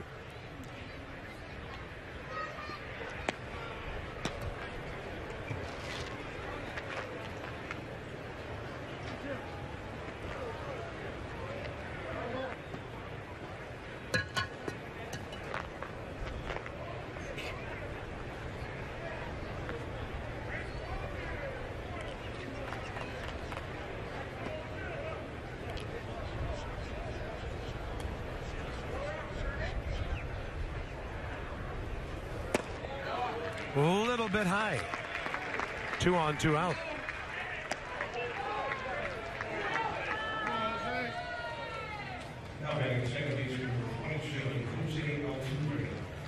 About ready to get into the 3 o'clock hour here in West Palm Beach.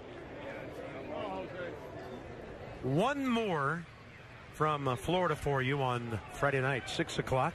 Astros and the Nats again. Nationals have the Marlins tomorrow.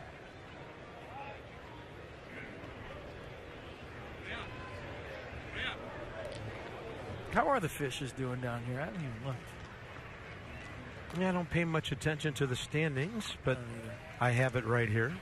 They are 13-9.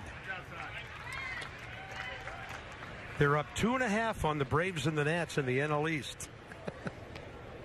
Good for them.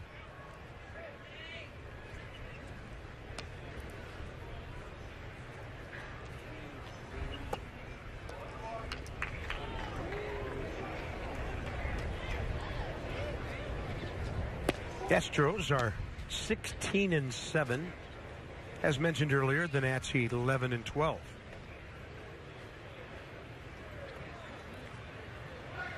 A.J. Hinch. In Houston, they've gone from hopes to expectations. Had him reaching and a chopper. Montero will handle it. And that's it for Houston, top of the 6th inning. So it's 2-3-4 for the Nats. Turner, Harper, Adams. Boys are having a good time on the berm today, aren't they?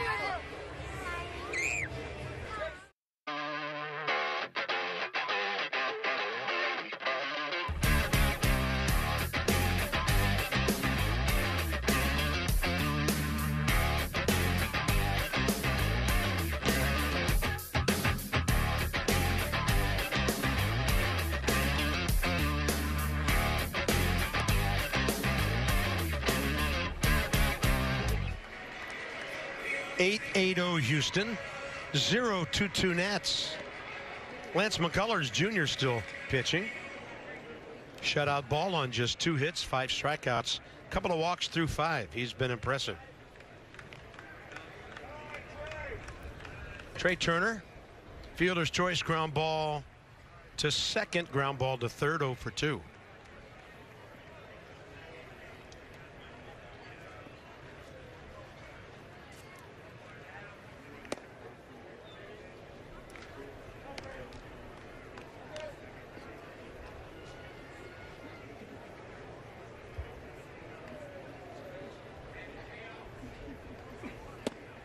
In there. You know what I thought would have been just a hair more effective if he'd have been more patient as a Nat? Ian Desmond. But he's made a lot of money and doing it right, swinging at everything, so it's hard to argue. Yeah. But there were some times as a Nat when you were just thinking, man, if he would just see a few pitches here and there. But it's a fine line to have that aggressive nature, to want to do damage and go up there and feel like, you know, I'm going to use this bat in an aggressive manner, to taking some pitches and trying to relate that to Trey Turner. I don't think Trey swings as much as Ian did. Good pitch. Strikeout number 6 for McCullers. And A.J. Hinch will make a pitching change. McCullers will pitch 5 1/3 very effectively. And we'll see if they attack Bryce Harper. Well, it'll be a right-hander. They have all right-handers listed in their bullpen today. What a day for McCullers.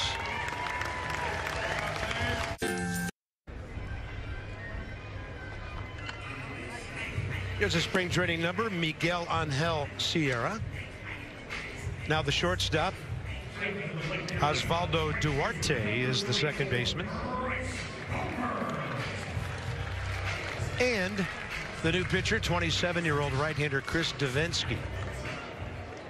62 games for the Astros last year and a sparkling 2.68 ERA. In 2 years in the big leagues, and by the way, he made the All-Star team last year. 4th in Rookie of the Year before that. His ERA is 2.38 in his first 2 years as a reliever in the big leagues. And he didn't make it till he was 25. Kind of falls off the mound one way and the ball goes the other.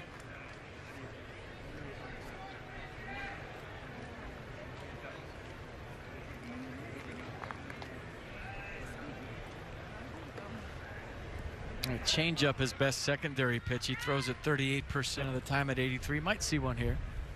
No. Bryce Harper out to center for Marisnik.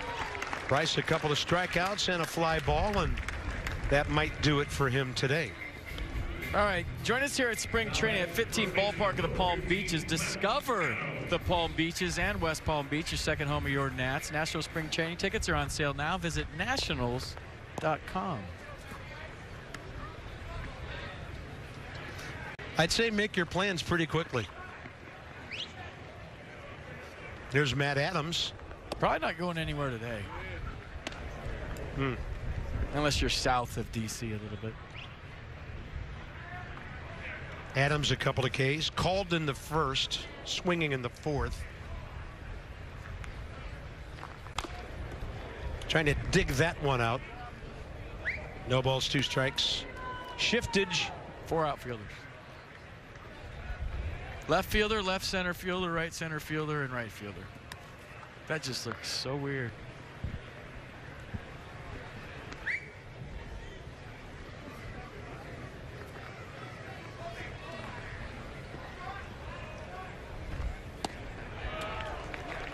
Pretty good, impressive outing there. That's why this guy's got a 2-something ERA in 2 years in the American League.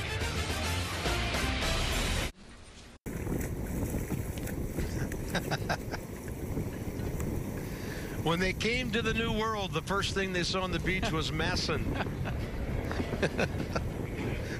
Well done, guys. Some creature just came out of the ocean, and that's the first thing they saw. Not him.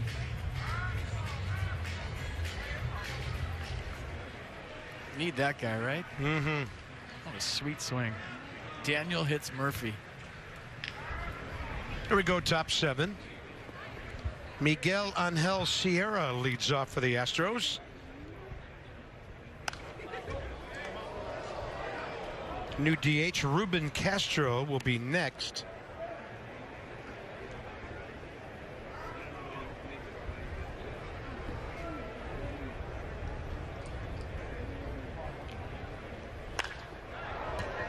Solid contact, high in the air to left. It's Ryan Rayburn.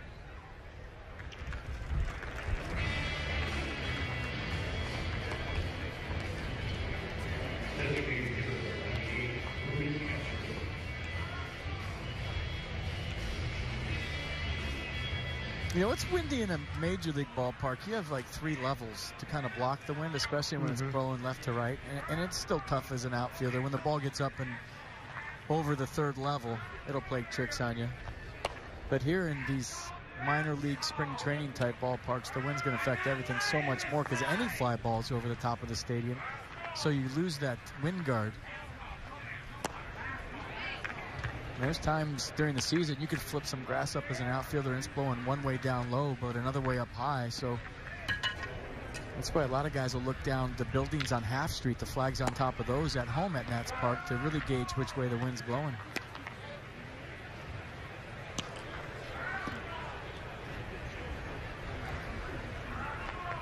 Two and one.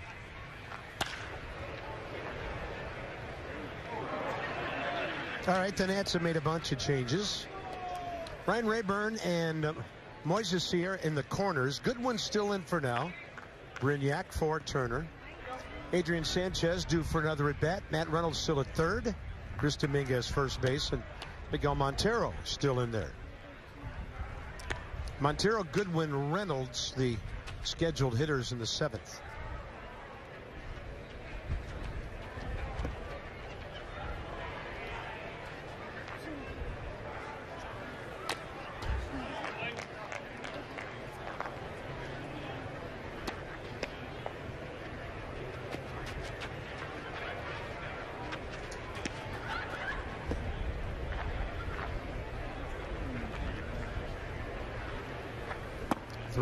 He made an offer but pulled it back on a 1-out walk.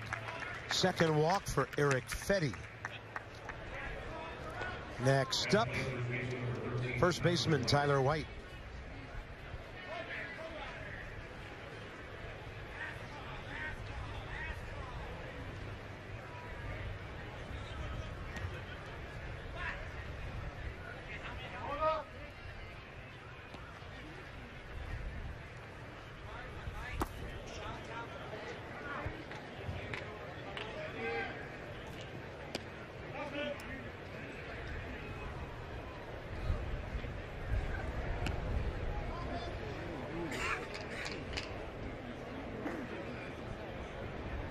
Looking for a ground ball right here, trying to backdoor a 2-seam fastball.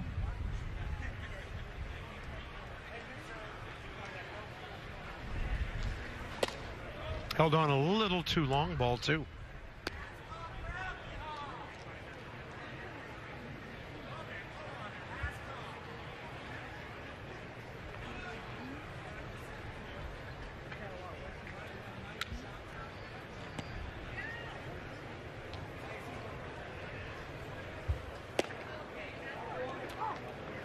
See that usher? He had number 256 on. He has no chance of making the ball club. Are there that many ushers here? 256 of them? I would imagine 200 plus ballpark employees, but it's a lot of ushers. Maybe he was. That would be about 5 per section. He could have been selling beer, I think. There's a chopper to left side. Reynolds to Sanchez, and the Nats go around the horn to get us to the 7th inning stretch. All Astros today, 8-0, and Matt Reynolds gets this one started. UNA telecast is presented by authority of the Washington Nationals and may not be reproduced or retransmitted in any form. And the accounts and descriptions of this game may not be disseminated without the express written consent of the Washington Nationals. Pompano Beach. Little surfer right there. Not a lot of waves. They've had bigger waves down here this spring than we've seen in a long time. Folks taking a stretch here in the middle of the 7th inning. 8-0 Houston.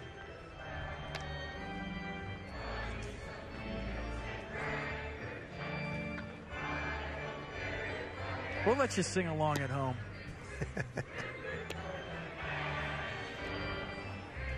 Let's go, sing.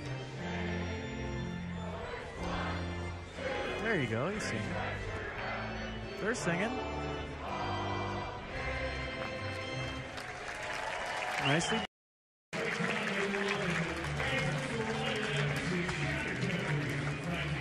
Yeah, it's been so impressive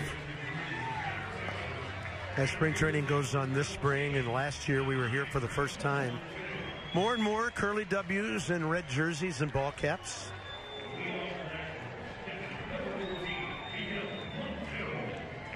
West Palm Beach Airport, not that far away. I know there are nonstops down here from D.C., so make your plans for next spring. Come and join us.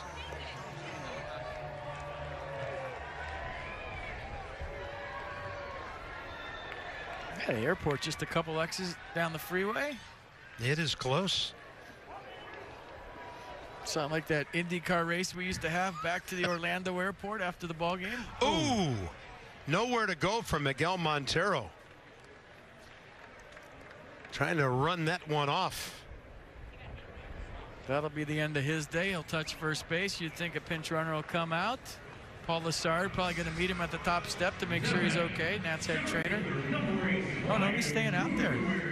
That's a catcher. He likes that a little bit. Where'd he get him? Calf? Ugh.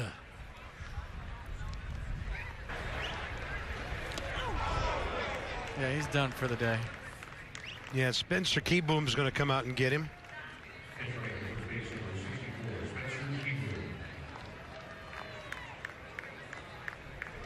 That is not going to feel good at around 7 o'clock tonight.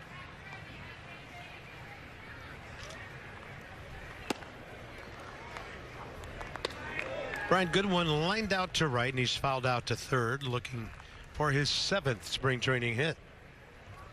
Cut my hand one time on the warning track diving for a ball in Major League Camp, and the trainers, I was with the Yankees at the time, actually sent me to the beach and told me to stick it in the ocean. Really? Yeah, they said that the salt water would heal it up quick. So that was my rehab for like 3 or 4 days. I had to go to the beach and stick my hand in the ocean. That's how I got ready for the season, and that's how I got cut. Must have hurt your hand last week. Yeah. Early March, I think you hurt your hand. I think they were just trying to get rid of me when I look back on it now. It's like, yeah, go to the beach, stick your hand in the ocean, take 2 weeks off, and then quit.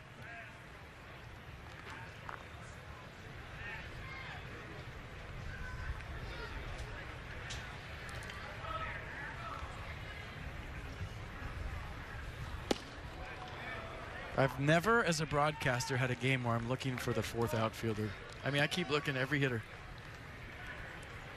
3 out there right now. Mm-hmm. Matt Adams is the only one they've used it on, right? Yeah. Boy, Davinsky's got some weapons, doesn't he? 2nd strikeout. He's retired 3 of the 4 hitters he's faced.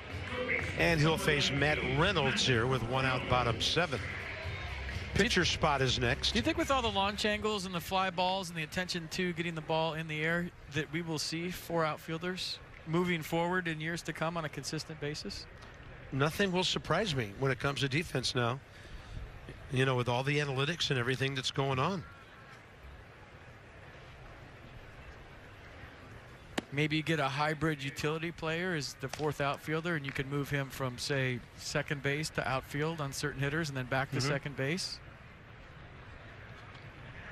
I mean, if everybody's hitting fly balls, why not? Right. Although you'd like to have an outfielder like Michael A. Taylor that can cover each gap. Ball with a good sound to it, carrying and into the bullpen. Matt Reynolds, 2nd home run of the spring. We have witnessed both of those. One to the Berman left center, and he got one into that jet stream this time to put the Nats on the board with a couple. Check out the pitch and the swing one more time. Looked like a fastball away. Just simple swing. Drop the barrel on it. It sounded nice off the bat. It looked too low, in my opinion, to be a home run, but like you said, Carp, the jet stream kind of blew it out of here. Nice swing. Nats on the board. All right. Yeah, guys out there were ducking a missile incoming. Matt Reynolds can hit. So it's 8-2. Ryan Rayburn on a double switch came into play left field back in the 6th. So the pitcher spot is actually after Sanchez, who's next. I guess my point was before the home run, Carp, if you have a outfielder, a center fielder especially, that can cover the gaps, I don't think you need a 4-man outfield unless you're just trying to mess with a hitter's brain. But I'm trying to think of the number of center fielders in the National League that cover as much ground as Michael A. And I do think there's a Gold Glove in his near future. Almost won one last year. He stays healthy for a whole year. Right there with you. 2-1. The left side for J.D. Davis. Skips it into the mid of Tyler White. 2 down.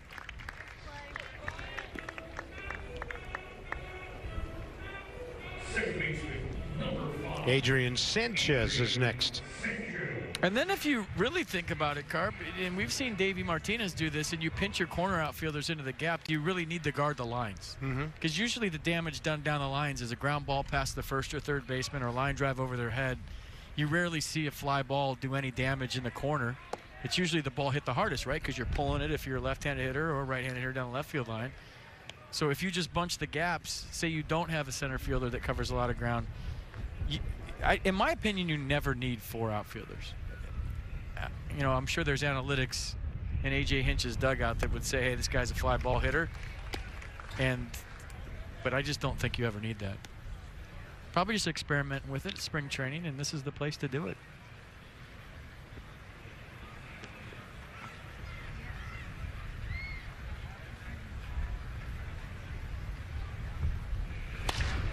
That's a well hit ball to right, and another base hit.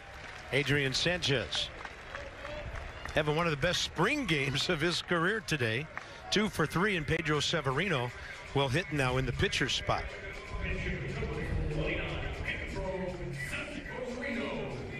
A fastball away, a lot like Matt Reynolds' swing. This one just a little bit lower, so the trajectory off the bat lower.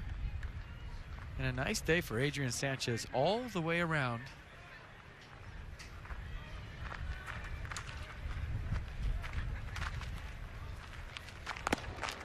As I mentioned earlier, Pedro Severino trying for one of those catcher spots, hitting .322. Maybe a different scenario for a young player as opposed to a veteran guy who's got a track record. Still trying to establish himself as a big leaguer.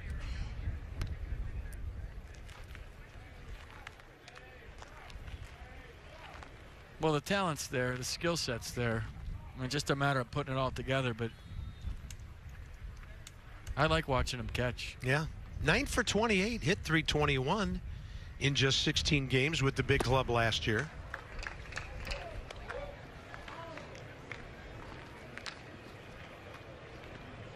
Pardon me, that was his number in 16 last year. 5 for 29, drove in 3 in 17 ball games. So a respectable 246 in the very first stages of his big league career.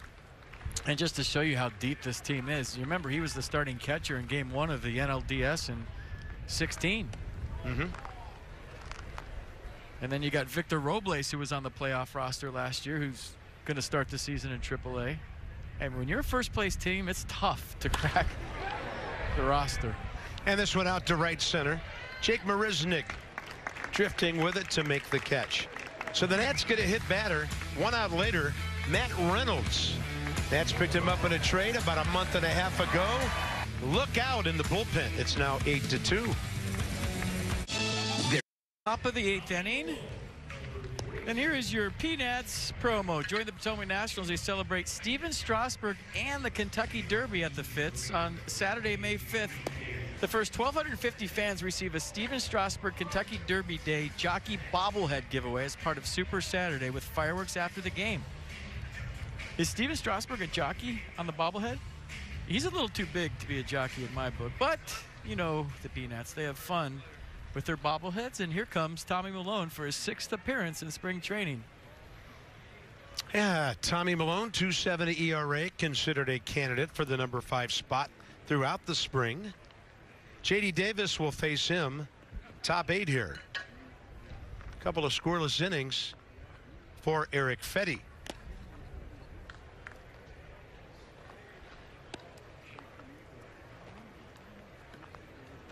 Tommy's first year in the big leagues.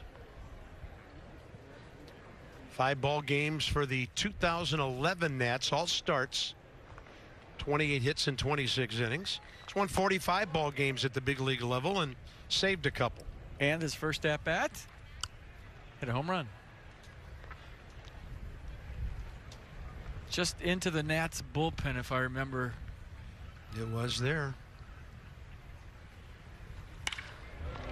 Out to center. Andrew Stevenson out there now for the Nationals.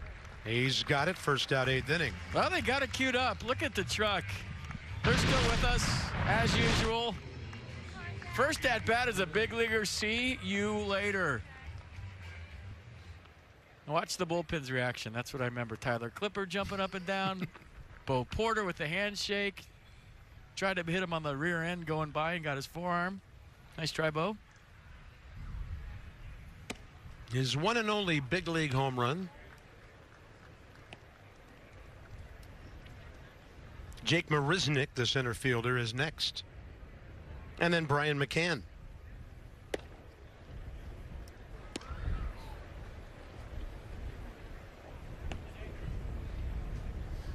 Was it the first pitch? I can't remember. I want to say first pitch he saw. First pitch, first at bat. How about that? This one's going to take a turn to the right. 2 down.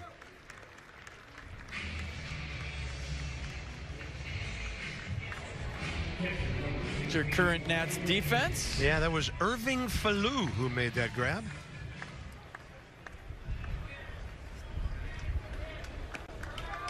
So all the starters are gone. Brian McCann going CG. Complete game behind the plate.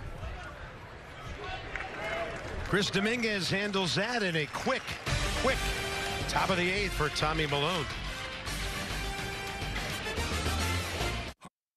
To the bottom of the 8th at the Fit Team ballpark of the Palm Beaches. Nats on the short end of an 8-2 score. This is Hector Rondon. Let's see his spring numbers. Or that's his last season numbers, excuse me. 61 appearances. ERA. Fastball in the upper 90s. Really good slider to complement the heater. Strikeout rate increased last year. Walks decreased. 69 strikeouts in 61 innings for the Cubs. 20 walks. And Moises Sierra, who took over in right field for Bryce Harper, gets the AB here. Talking to Mike Rizzo about Moises Sierra. He really loves his swing. Check out his spring training numbers. 16 for 45. Couple of home runs, 8 RBIs.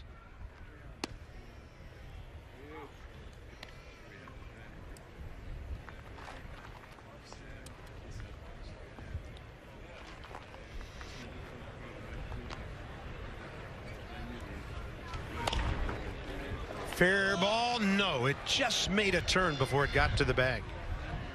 Inches from a hit.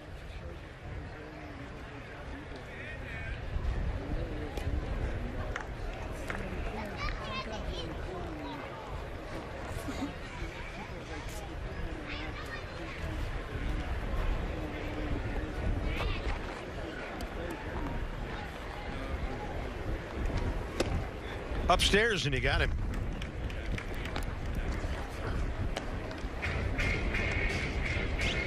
Reed Brignac will be next. Brignac 5 for 24. And 4 runs batted in.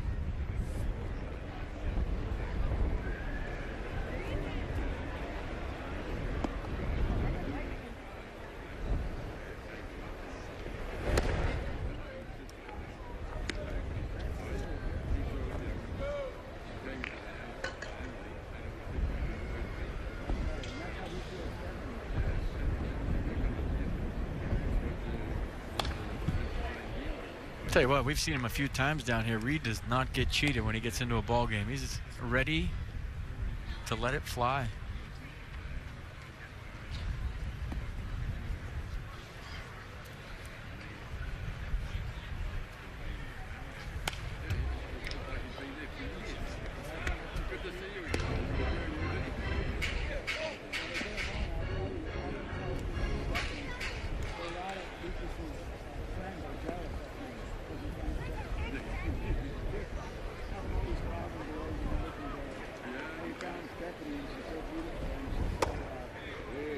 Played 113 games for the Rays in 2010, hit .256. Play any position on the infield.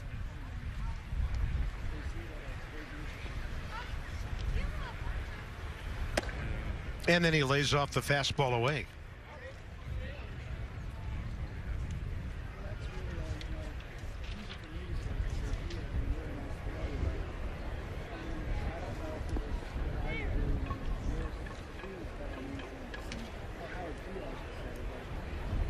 Tell you what, it's so hard for a guy to try to make a ball club coming off the bench in spring training games when you get one at bat to show the manager. But there's been guys like Dominguez, for instance, that's come off the bench and hit some homers. Here it is on March 11th. Remember this one?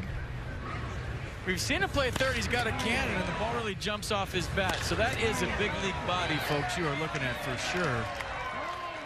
And that's a big league home run.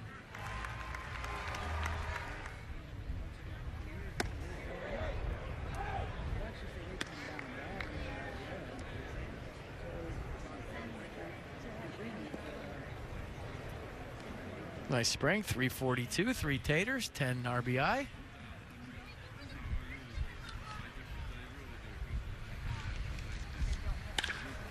And this one right at the shortstop. Little bobble at second base there, 6-4-3, and this game is into the ninth. Not to be confused with the intercostal, 8-2 Astros. Beautiful West Palm Beach, Florida. You should come down here. It is amazing. Nats fans, spring training is here. Newsflash, and on MLB.tv, watch select spring training games live on your favorite supported devices. Blackout and other restrictions do apply. For regular season games, visit MLB.tv for details. Christopher Smith. So a 1.35 ERA because he's given up 2 hits, 1 earned run in nearly 7 innings of work. A couple of Ks, a walk. Well, we've been impressed with Chris Smith and what we've seen down here.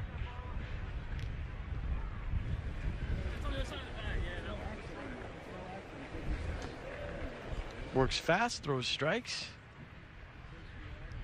Top of the order, Derek Fisher. Top 9 for Houston.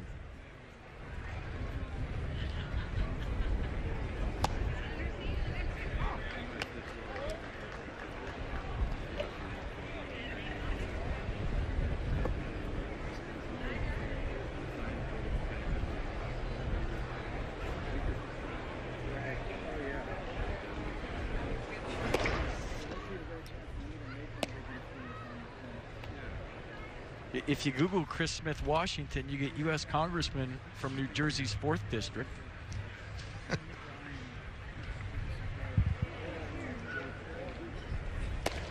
And if you just Google his name, you can get a couple of pictures and a couple of actors.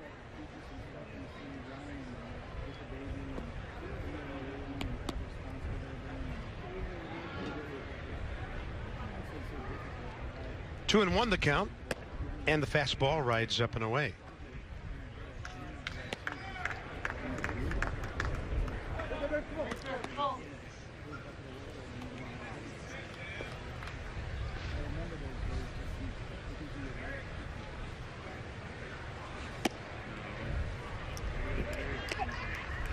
Fifth walk issued by the Nationals staff today. Tony Kemp, center fielder now. Yeah, Chris Smith's story's a good one. Debuted in 2017 at age 28. out of the Blue Jays bullpen after he bounced around some independent leagues, got a shot with the Yankees, went over to the Blue Jays, and now he's the Nat. So we love stories like that. That's going to come back. Watch this. Ooh, almost. Not in the air long enough to be playable.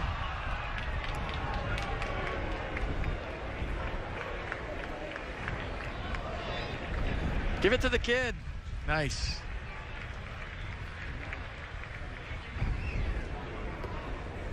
Oh, the kid gave it to mom.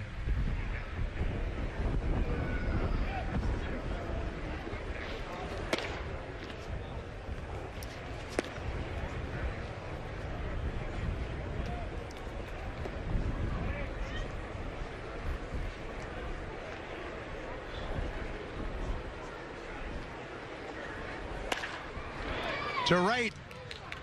Ball carrying and on the way back. Brought in by Moises Sierra for the first down. Yeah, when you play right field and the wind is blowing this hard out, nothing's going to drop in front of you. So your first reaction on anything that has any kind of loud sound to it is go back. I mean, we've seen very few hits drop in front of the right fielder today. Everything's carrying out to him or at least to the track or the wall. Nice play.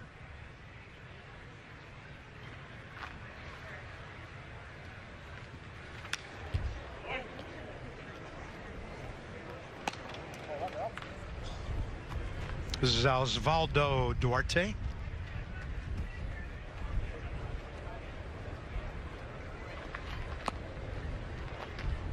Jose Altuve went 0 for 4 today. He replaces him. And a backhand stop by Spencer Kieboom. You know, he's been struggling since he signed that big deal. Ever since he signed that big 5-year deal, he's just been scuffling. I'll tell you what, he's everything that's good about baseball. On the field, off the field. You couldn't lock up a better individual as a player and as a person as Jose Altuve. I think it's a great lesson for coaches. Don't ever tell a kid he's too small to play baseball. Come on. The beautiful thing about this sport. He was one MVP, and then the other MVP was Giancarlo Stanton. That's what's beautiful about baseball. Yeah.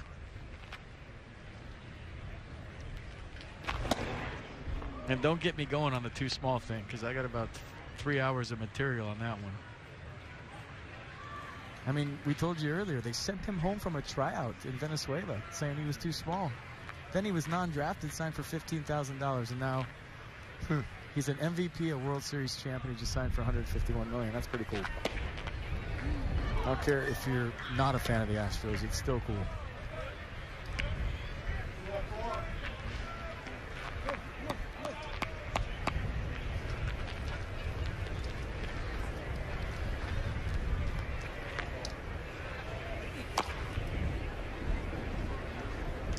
The flags aren't just blowing out now, they're blowing up and out.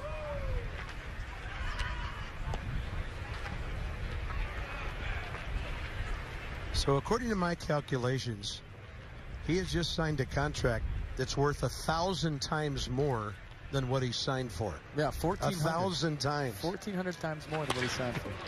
That's a base hit to left. And the Astros will have runners at first and second and one out here in the ninth. Miguel Angel Sierra is next. I don't think you'll see the Giancarlo deal in terms of length anymore. I think they'll all be 5 to 7 years,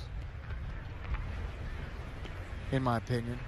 I think the dollar value will still be there for the Bryce Harpers and the Manny Machados if they produce how they have in the past this year.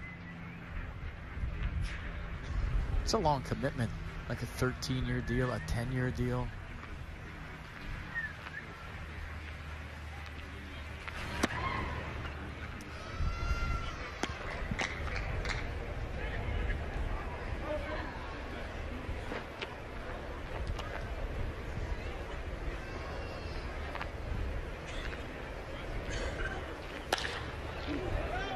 And this one will blow out to the outfield.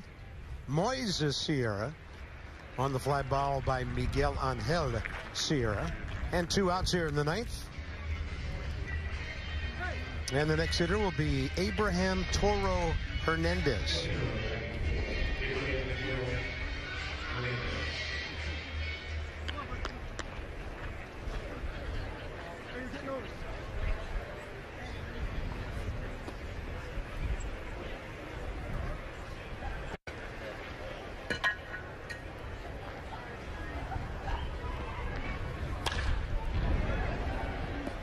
Started out dead center.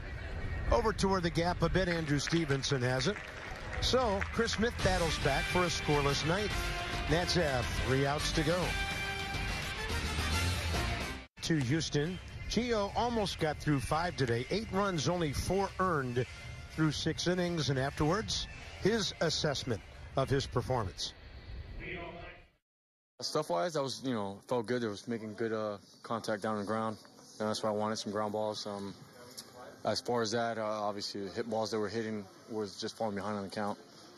Just have to tackle a little more, be aggressive in the strike zone. But there, it was good. I saw a lot more positive than negative. Good enough for us, Gio.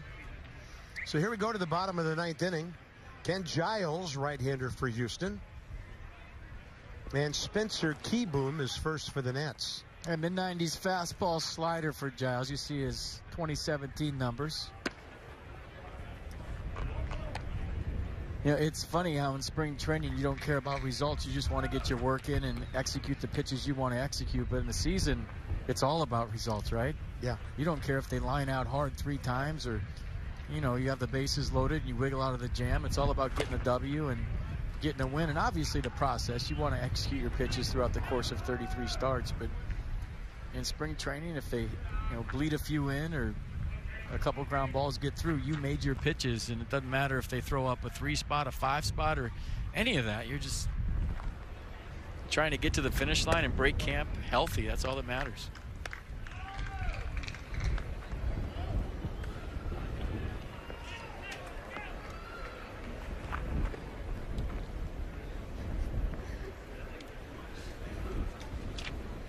Spencer Keyboom this spring, 10 for 32. 5 RBIs and a batting average well over 300. Giles puts it right in there.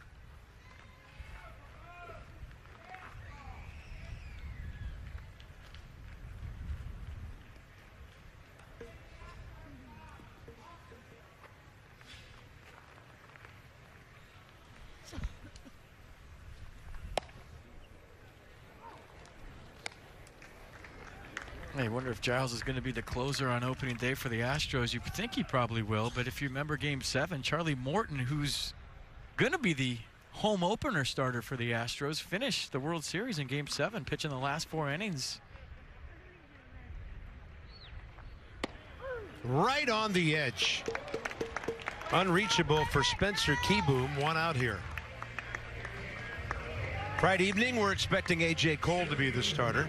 We'll close out our spring training schedule with the Nats and the Astros. Make a note of the special start time at 6 p.m.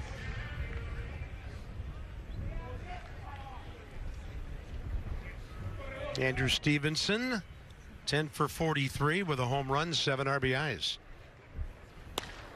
Down the line in right. Is it deep enough to get out? Yes, it is. See you later. And the Nats have their 3rd run of the day. This ballpark today plays like Vieira did for about 12 years. Yeah, still got to square it up. You still got to barrel it up. And we talked about Andrew working on launch angle and getting underneath the ball and staying on his backside and driving the baseball. You see the balance through the swing right there. The back foot staying on the ground and him getting some elevation to make it an 8-3 ball game. We even talked about Kevin Long flying to see Andrew in Louisiana this offseason to work on that swing, and it's paid off here in spring training big time.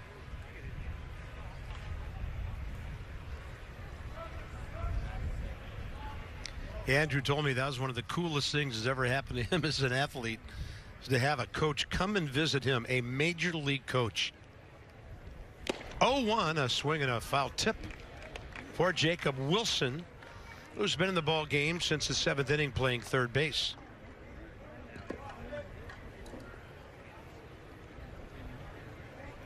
Nice swing.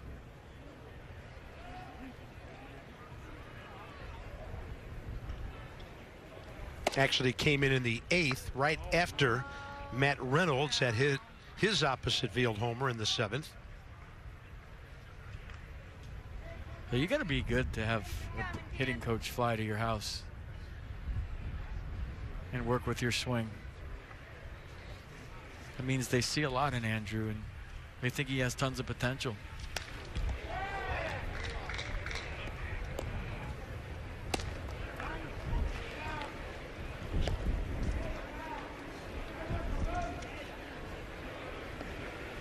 There are a lot of good things about Kevin Long from different players. They are liking what they are hearing and what they're seeing so far from the Nats' new hitting coach. And I said this before, Carp. This is no knock on Rick Shue, who I think is one of the best hitting coaches in the big leagues. Agreed. But it's always good to have a new set of eyes on you. You know, you have the same guy for 3 or 4 years, and you know he might be saying some things that are working, some things that aren't. But then you get a new set of eyes on you. You break down the tape, you see something back to 2015 when you were doing this, and maybe it's a new philosophy. And something just clicks with you. Sometimes it doesn't. Sometimes you get a new hitting coach, you're like, what are you talking about? But when you talk to players about Kevin Long, they're really liking what they're hearing so far. And the drills that he's implementing, the philosophy he has as a hitting coach, has worked for a lot of guys, and Daniel Murphy's one of them. So, strike 3 call gets Jacob Wilson, who thought it was outside, and so did I. So with 1 out to go, Ryan Rayburn, second at bat of the day, bounced out to third his first time up.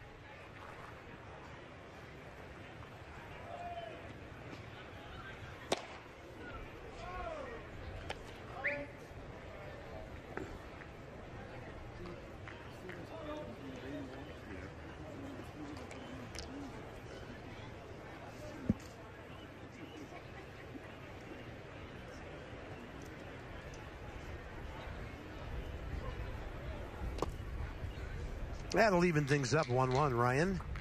1 hit and 19 at bats.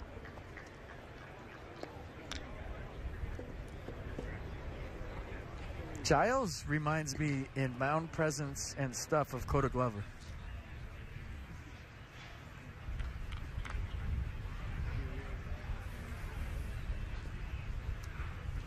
Have body type similar. It's kind of his mannerisms too. All rangy, yeah.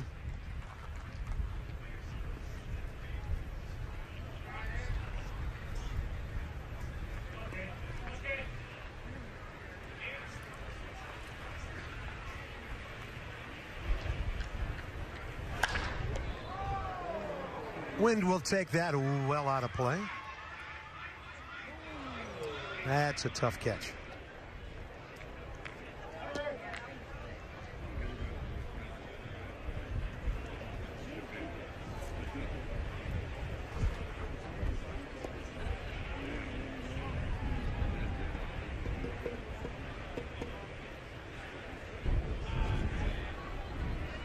Their mannerisms are just almost identical.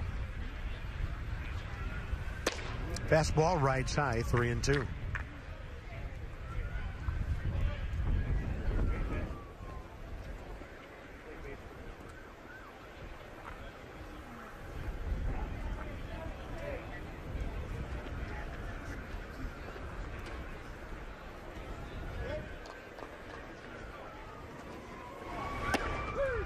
That's a generous outside corner today. Outside corner area. The Nats get a run in the bottom of the 9th on a home run by Andrew Stevenson, and the Astros win it by a count of 8-3, out hitting the Nationals 9-5. So that'll do it. We have 1 game left for you from West Palm Beach. That'll be Friday night. Astros Nationals at 6 o'clock. Brett P. and Dan, Bob Carpenter. 8-3. Gio got the start. Nats got a couple of home runs today, but a lot of unearned runs today, and we'll join you again Friday night. This has been a presentation to Masson. So we'll see you in a couple of days. Between now and then, so long for just a while.